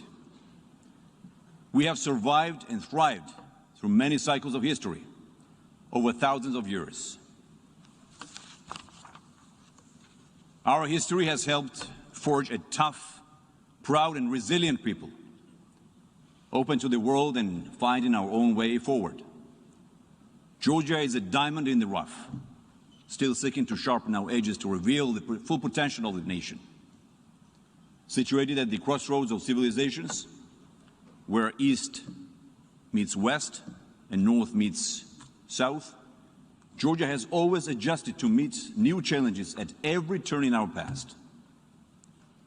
I applaud the UN for going ahead with this General Assembly during a global pandemic. Rather than not meeting, we have acknowledged that a safe and responsible gathering is more important now than ever. The importance of this meeting cannot be understated. The world is still in a vicious fight against COVID-19, which has ravaged the globe and affected economies and livelihoods. As we continue our effort to build back better from the pandemic with a sense of unity, we have to come together to meet the needs of the world. Georgia is grateful to the United States, European Union, and China, as well as the vaccine producers, who provided vaccines to safeguard the health of the Georgian people. Working in a common purpose, we will put an end to the pandemic and get back to forging a better, brighter future for the entire world. I stand in front of you representing a country that is full of determination and faith. A country which is optimistic but always looks at its future through a pragmatic lens. I am proud of our membership in the UN and the work the UN does for humankind. I'm also very proud of my country and the work of the governing Georgian Dream Party to deliver a stronger democracy, a stronger economy, and a brighter future for our people. In bringing about the changes needed to keep pushing ahead, my government has a development plan, a clear vision for 2030 that aligns perfectly with the UN's 2030 agenda. We stand for a more sustainable environment, protecting the rights of all people, greater economic fairness and resilience, and a revitalized UN, among many other aspirations shared between Georgia and the United Nations. This sentiment of cooperation echoes the reports of the Secretary General on our common agenda that outlines an ambitious plan for reinvigorated international cooperation and multilateralism. I believe this General Assembly should work on these recommendations in a determined and substantive way. Closer to home, Georgian dreams are becoming a reality. We have more than aspirations for the future. We aim to get the results our people demand today. Even with the deep setbacks from COVID-19, our economy is on the mend. Growth is surging. Jobs are being created, and we are once again one of the leading tourist destinations in the world. The world continues to recognize our democratic, economic, financial, and legal reforms. Some notable rankings demonstrate the spectacular strides Georgia has made to become one of the leading countries in the region and in promoting robust economic development. According to the World Bank, Georgia takes 7th position amongst 190 countries for ease of doing business. The Heritage Foundation's Index of Economic Freedom ranks us 12th amongst 184 countries. And according to the Fraser Institute's World Economic Freedom Ranking, Georgia ranks 5th out of 165 countries, an improvement of 3 steps in the last year. It is also important to note that great strides have also been made to advance anti-corruption measures, freedom of the press, and human rights. Earlier this week, we heard U.S. President Joseph Biden call for increased global cooperation to meet our largest challenges. In Georgia, we not only share this sentiment, but we have and always will step up to answer the call. We may be a small country, but we have made outsized contributions to international security, fighting alongside our allies against terrorism and organized crime around the globe. We did so in Afghanistan, where 32 brave soldiers gave their lives and numerous others were injured for the cause of freedom and peace. Recently, we provided a transportation and logistics hub for thousands of evacuees from Afghanistan and facilitated over 60 flights, while also accepting workers from many global NGOs and IFIs to temporarily work out of Georgia. These actions underscore our response to the call for cooperation with our partners and the results that can be achieved when we work together. This summer, Georgia, alongside our United States partners, laid the groundwork for the release of 15 Armenian detainees by Azerbaijan. At the same time, Armenia provided maps for mined territories to Azerbaijan. Our goal has always been to do what we can to support common action to advance the common good. All our advances have one simple goal in mind: European and Euro-Atlantic integration. We will not rest until we achieve EU and NATO membership. This means we will continue to reform and modernize every aspect of our democracy and economy to align with the highest global standards. Our path to European and Euro-Atlantic structures is a homecoming, a civilizational choice. An absolute majority of our population strongly supports this destiny for our country. Our historic decision to join the European and Euro-Atlantic family is the core principle that guides our foreign policy. Especially since 2012, Georgia has made great strides in advancing democracy, human rights, and the rule of law.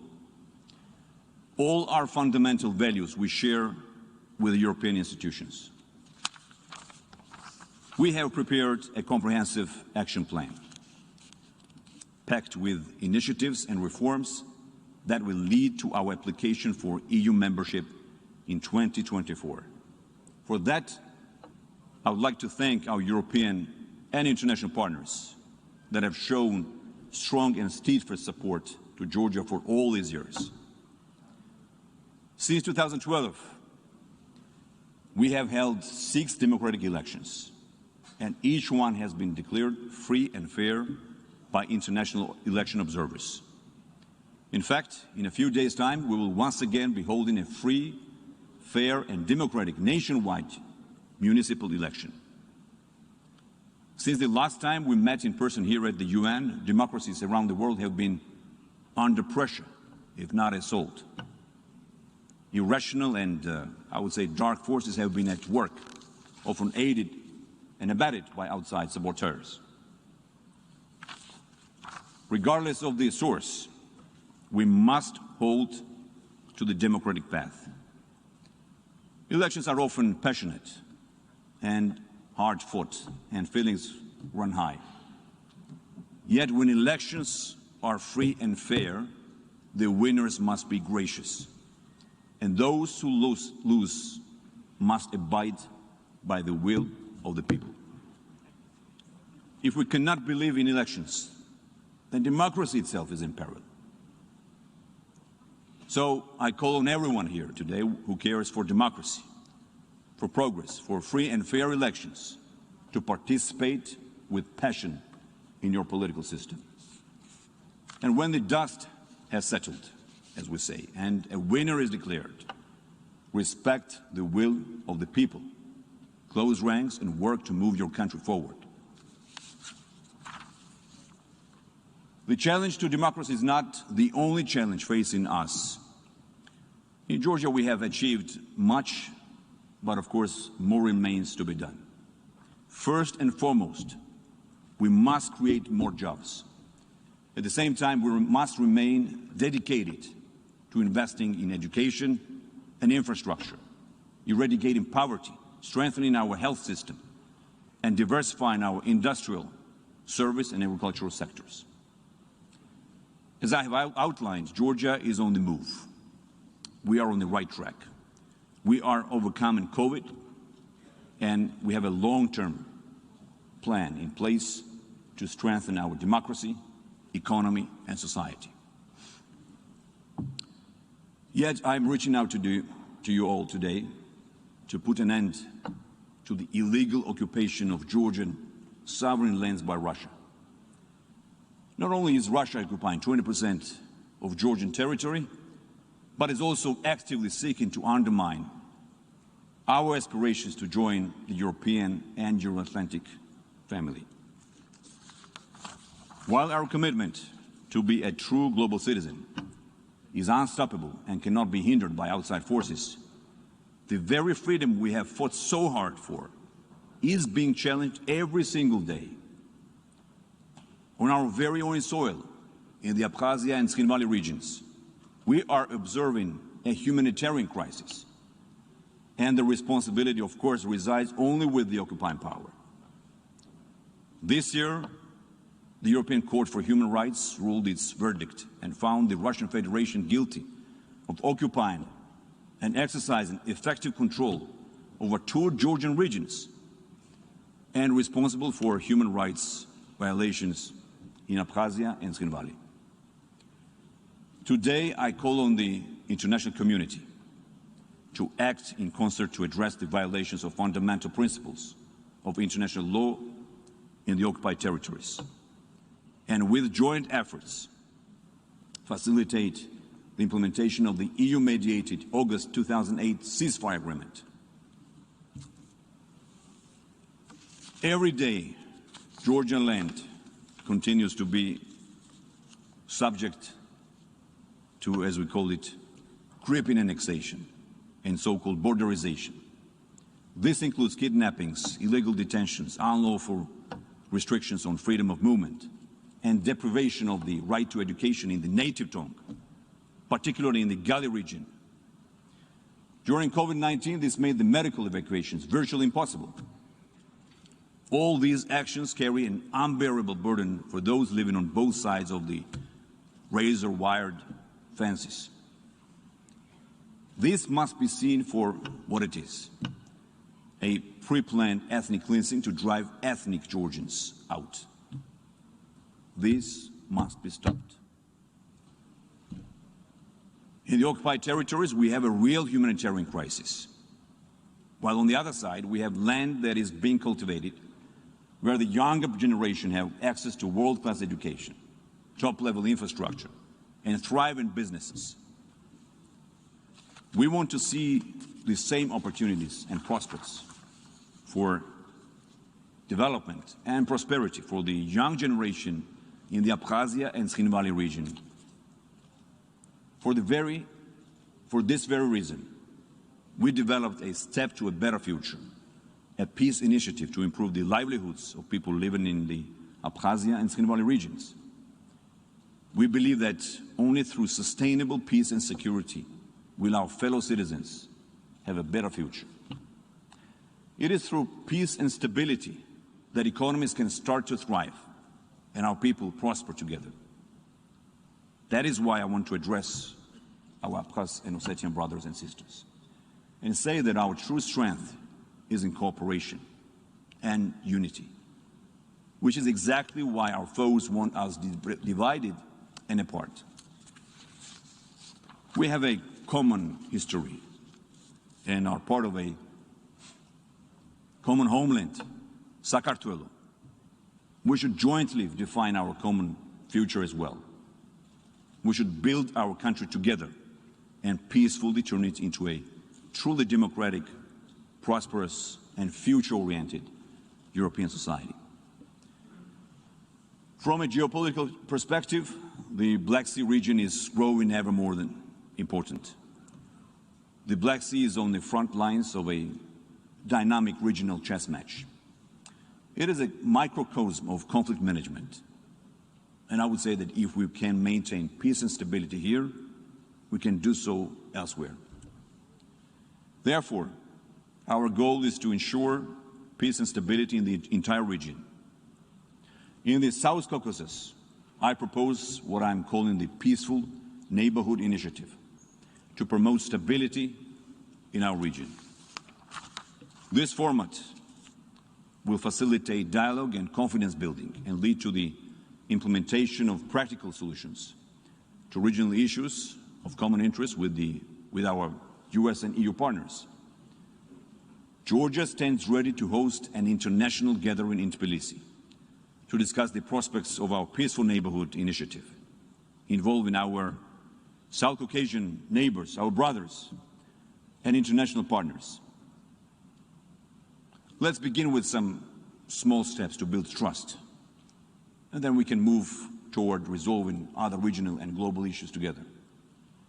A sustainable peace and a common strategic outlook for the South Caucasus will benefit the wider Black Sea region and enhance broader European and global security. Dear friends, let me conclude where I began.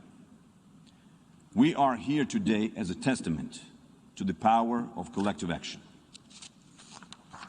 Whether it is the fight against the pandemic, financing development to advance quality of life, or the need of collective action to maintain peace, we must act together to live together, and there is no other alternative. I remain confident that working together, we will succeed. Thank you very much.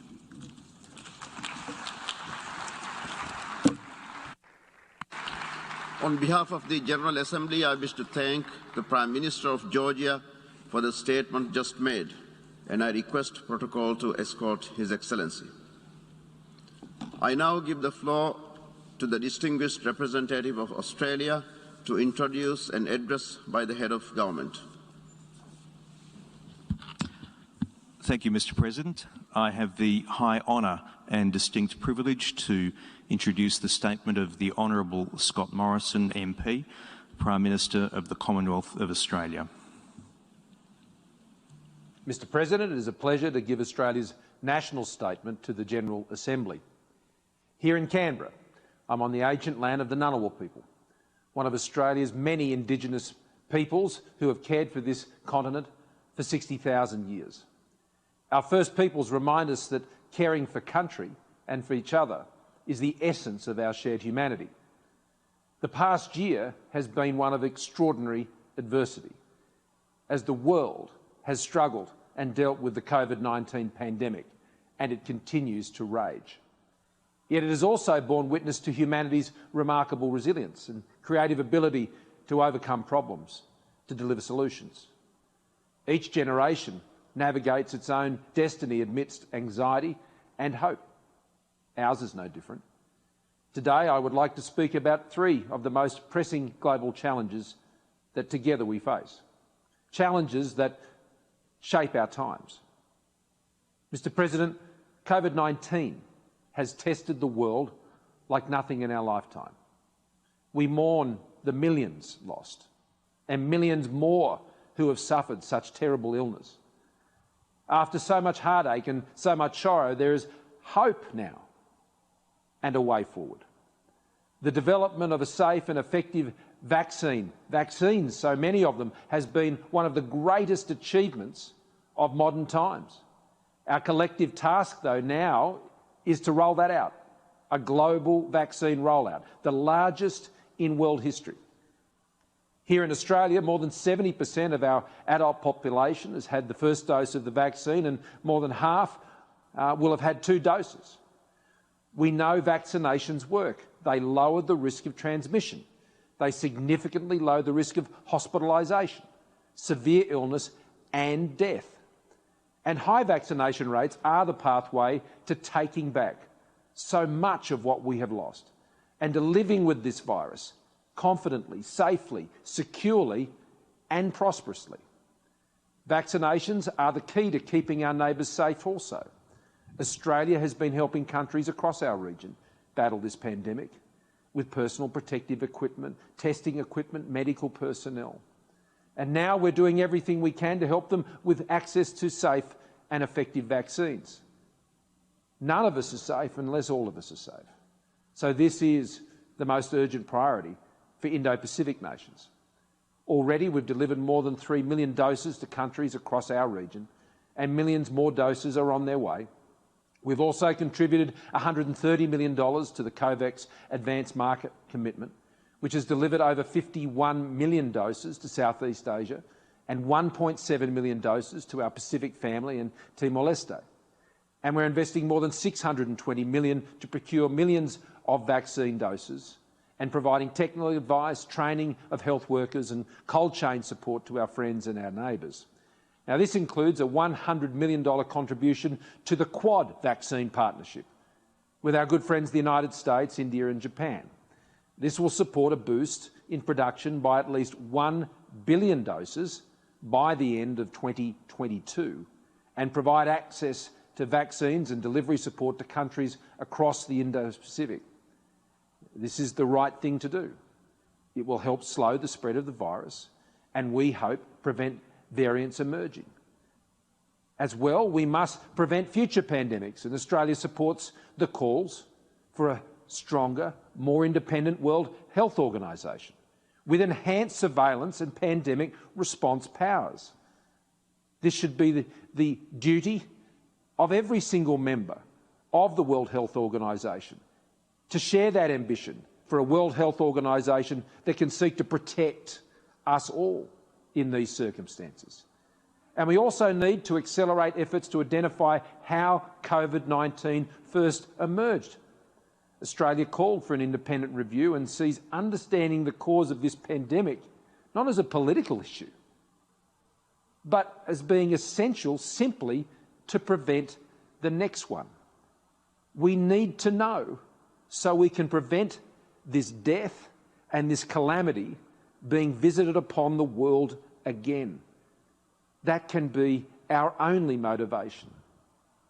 Mr. President, COVID-19 has underscored the vital importance of international cooperation and coordination. The patterns of cooperation that have sustained our prosperity and security for decades, they're under increasing strain. And so are the institutions that have been helped maintain that rules-based international order for over 7 decades now. The global strategic environment has rapidly changed, indeed deteriorated in many respects, particularly in the Indo-Pacific region where we live here in Australia. The changes we face are many, whether it's tensions over territorial claims, there is rapid military modernisation, foreign interference, cyber threats, disinformation, and indeed economic coercion. Meeting these challenges requires cooperation and a common purpose amongst like-minded nations and all who share that purpose of peace, stability and security, to enhance these as the outcomes that benefit all peoples from wherever they come and whatever their perspectives. Australia's interests are inextricably linked to an open, inclusive and resilient Indo-Pacific, a region where the rights of all states, no matter how large or how small, are protected. This is what we believe. Australia continues to work constructively on this goal with agency and purpose and commitment, passionately building a network of partnerships and relationships that support these goals, contributing to. With our Pacific family, through the Pacific Islands Forum, with our ASEAN friends, very much at the heart of our own Indo-Pacific vision, with our many bilateral strategic partners, comprehensive strategic partners, and with our long-standing friends and allies, the United States and the United Kingdom. AUKUS, designed to further the cause of peace, stability and security in the Indo-Pacific region for the benefit of all who live within that region. It is essential that countries pursue these interests in ways that are mutually respectful and support stability and security, because we want to maintain an open, rules-based international system that supports peace, prosperity, human dignity and the aspirations of all sovereign nations. A global order where sovereign nations can flourish free from coercion because of collaborative and purposeful action that enables them to rules that have underpinned regional peace and prosperity, such as through the UN Convention of the Law of the Sea and the Treaty for the Non-Proliferation of Nuclear Weapons, which we affirm as Australia-based order, while ensuring it is also adapted to reinforce the international rules-based order and preserve the institutions that uphold that order and ensure they're effective as the mechanisms for dialogue, use the rules and institutions that foster international trade, which creates wealth and brings nations together and is vital to our recovery from the economic costs of this pandemic. Finally, Mr. President, Australia is determined to play our part in meeting the global challenge of climate change as the world makes the transition to a net zero global energy economy, a new energy economy. Australia has a proven track record when it comes to setting, achieving and exceeding our commitments to responsibly reduce greenhouse gas emissions. We exceeded our Kyoto commitments. Our emissions in the year to March 2021 were 21% below 2005 levels. That is a strong record of achievement. And it's been achieved by Australians right across our community, our businesses, individual households, small businesses, our institutions, our highest uptake of rooftop solar, and we're deploying renewable energy at nearly 8 times the global per capita average. We are well on the way to exceed our 2030 Paris commitment of reducing greenhouse gas emissions by 26 to 28% below 2005 levels. We will meet it and we will beat it, and we'll beat it strongly. And we are committing to achieving net zero emissions. My government, the Australian government, will release our long-term emissions reduction strategy ahead of the UN Climate Change Conference economy. It's no longer about if, or even when for that matter, it's about how we achieve the reduction in global emissions in all nations. And the answer, as history has shown us time and time again, it's $10 billion to commercialise promising new technologies like clean hydrogen, green steel, long-duration energy storage and carbon capture, vital to meeting the global task to achieve net zero emissions. And we want to work with everyone, other countries, to commercialise these technologies and ensure they're scalable and accessible as soon as possible. This is critical for the good of developing countries, who we all know face the steepest challenge in reducing their emissions. Developing countries need job-creating investment in the same productive commercial technologies, energy technologies available to advanced economies like Australia. Australia is a reliable partner during this time of transition. We know that if we can support developing economies to embrace and use the technologies that achieve net zero emissions and see their economies grow and increase their jobs, that is not only wonderful for those economies and their peoples, but it also is good for Australia. We know that their success will also be our success. And so we are blessed here in this country with natural resources, including transition fuels and the resources needed for the new energy economy, and we will apply them. We will apply them in our region as we continue to work with our Southeast Asian partners and to assist them make their energy transitions successfully through finance, through trade and capability building. We have one global atmosphere, and it's in our shared interests to work with each other in this way. That's why we're helping other countries reduce their emissions and build resilience to climate change too. That's why we've set aside $1.5 billion in practical climate finance globally. And it will have a particular focus on our Pacific family, dealing directly. We're up for this global challenge. We're up for achieving net zero emissions, a challenge that we know will be met in partnership, and that unless we all get there, well, we will not achieve our goal. Mr. President, Australia has always sought to make a positive contribution to meeting global challenges. Our voice is clear, it's direct, it's respectful, it's constructive. It reflects our confidence in who we are and what we stand for. We are a proud liberal democracy. We believe in a world order that favours freedom, an order that was established through the fine institution of the United Nations that we gather around through these contributions, and that supports the dignity and free expression of all people. We believe in human rights, in gender equality and the rule of law, and we back that up with how we pursue these things in our own country, in our own society, and how we raise our own children. Australia was one of 8 countries only involved in the drafting of the Universal Declaration of Human Rights, and we continue to strengthen the international human rights system. And we will continue to raise our voice on important issues like the rights of women and girls, the rights of Indigenous peoples, the global abolition of the death penalty, because respecting the rights and freedoms of the individual is intrinsically important. It is fundamental to our values as a people and as a nation. It lifts all societies and nations too, delivering better outcomes through economic inclusion, women's empowerment, environmental sustainability, rising living standards and so much more. Australians' actions are guided by our belief in the inherent dignity of all people, everywhere, no matter the circumstances. Mr. President, we learned through the pandemic that every moment of challenge requires us to think anew, to engage with each other, to learn as you go. It is an experience understood by many others, and so we will continue to meet this moment with dialogue, with partnership. Thank you, Mr. President.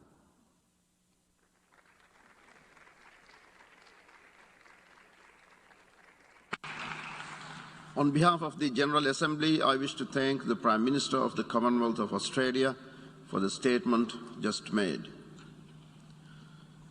The Assembly will hear an address by His Highness Sheikh Sabah Khalid Al-Hamad Al-Sabah, Prime Minister of the State of Kuwait.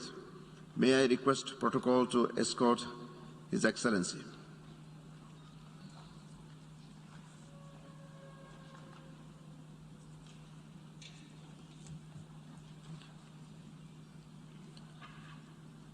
I have great pleasure in welcoming His Highness Sheikh Sabah Khalid Al-Hamad Al-Sabah, Prime Minister of the State of Kuwait, and I invite him to address the General Assembly. Thank you, Mr. President. In the name of Allah, the Merciful, the Compassionate, Your Excellency, Mr. Abdullah Shahid, President of the United Nations General Assembly, Your Excellency, Mr. Antonio Guterres, Secretary General of the United Nations, Your Majesties, Highnesses, Excellencies, Heads of Delegations, ladies and gentlemen, may the peace, mercy and blessing of Allah be upon you. It gives me great pleasure at the outset to congratulate you and the Republic of the Maldives on your election as President of the 76th session of the United Nations General Assembly. I assure you of our full support in all tasks that would facilitate your work. I would also like to seize the opportunity to express our sincere gratitude for the tremendous effort of your predecessor, His Excellency Mr. Volkan Bozkir, during his presidency of the 75th session. I should also like to congratulate His Excellency Mr. Antonio Guterres on his re-election as Secretary General of the United Nations, which is a recognition of his remarkable effort in leading this august organization during his first term. The last year of which has witnessed a multifaceted, grave challenge that has claimed countless lives and caused much material and moral damage. Mr. President, our world is still in deep mourning due to COVID-19, a pandemic of global reach and excessive destructive ability. It claims human lives without distinction. It sends successive shock waves that upend the core of modern lifestyles in their various humanitarian, political, economic, and environmental aspects. A quick glance at the figures and statistics recorded worldwide shows the magnitude of the scars that will remain present for a long time on our collective conscience. It shows casualties that have surpassed 4.5 million people and confirmed recorded cases exceeding 231 million cases, as well as the crippling burden placed on health sectors and professionals who deserve our greatest appreciation for their dedication and work in the front lines, despite the horrors that threatened the collapse of many health systems across the world. This is in addition to the exacerbation of the food insecurity crisis due to the disruption in supply lines, which came as an expected outcome of the severe economic downturn and stagnation unheard of in over 90 years. Further, we saw a decline in the services of the education sector, in particular in developing and least developed countries, in such a way that threatens more than ever to reverse the gains made and waste achievements of the Sustainable Development Goals. Mr. President, any study of history will show that epidemics, despite the gravity of their effects, have played pivotal roles as major catalysts for change and for building back better at the political, economic, and social levels. From this standpoint, the COVID-19 pandemic was like a mirror that reflected the world's weaknesses and revealed its chronic flaws, among which are the increase in hunger and poverty rates, prolonged conflicts, unchecked advances in modern technology with ramifications on cybersecurity and the spread of the scourge of terrorism, as well as the mounting structural disparities and gaps among countries. All these challenges have put multilateralism to an existential test of survival or decline and stagnation. Perhaps one of the most positive changes brought about by the pandemic was the emergence of modern patterns of creativity, innovation, adaptation that have contributed to creating rapid responses and advanced forms of cooperation within societies and between countries. This is in addition to the breakthrough in scientific research that was manifested in the race to defeat the virus through the production of multiple vaccines that have proved their effectiveness in providing the required immunization empirically with encouraging figures. Yet, much hinges upon the ability of the international community to make optimal use of this crisis towards a better transformation for our world in a serious endeavor for a sustainable and equitable recovery where no one is left behind. Mr. President, recovery requires starting with several steps, most important among which is giving utmost priority to investing in data and information infrastructure, as the availability of digital evidence will contribute to enhancing decision-making processes in the programs and policies aimed at mobilizing resources and post-crisis rebuilding in order to shield societies from similar future crises. However, the most important and urgent step is finding fair and secure distribution patterns of vaccines to all countries towards achieving universal immunization. In this regard, the state of Kuwait has achieved one of the highest global vaccination rates of 72% for our nationals and expatriates alike. We are also able to protect our health system from collapsing. My country continues to support international efforts to fight the COVID-19 pandemic with total contributions of $327.4 million, the latest of which was providing $40 million to the Gavi Alliance and the COVAX Facility Initiative towards enhancing global health security. Mr. President, the question of Palestine remains central to our Arab and Muslim worlds.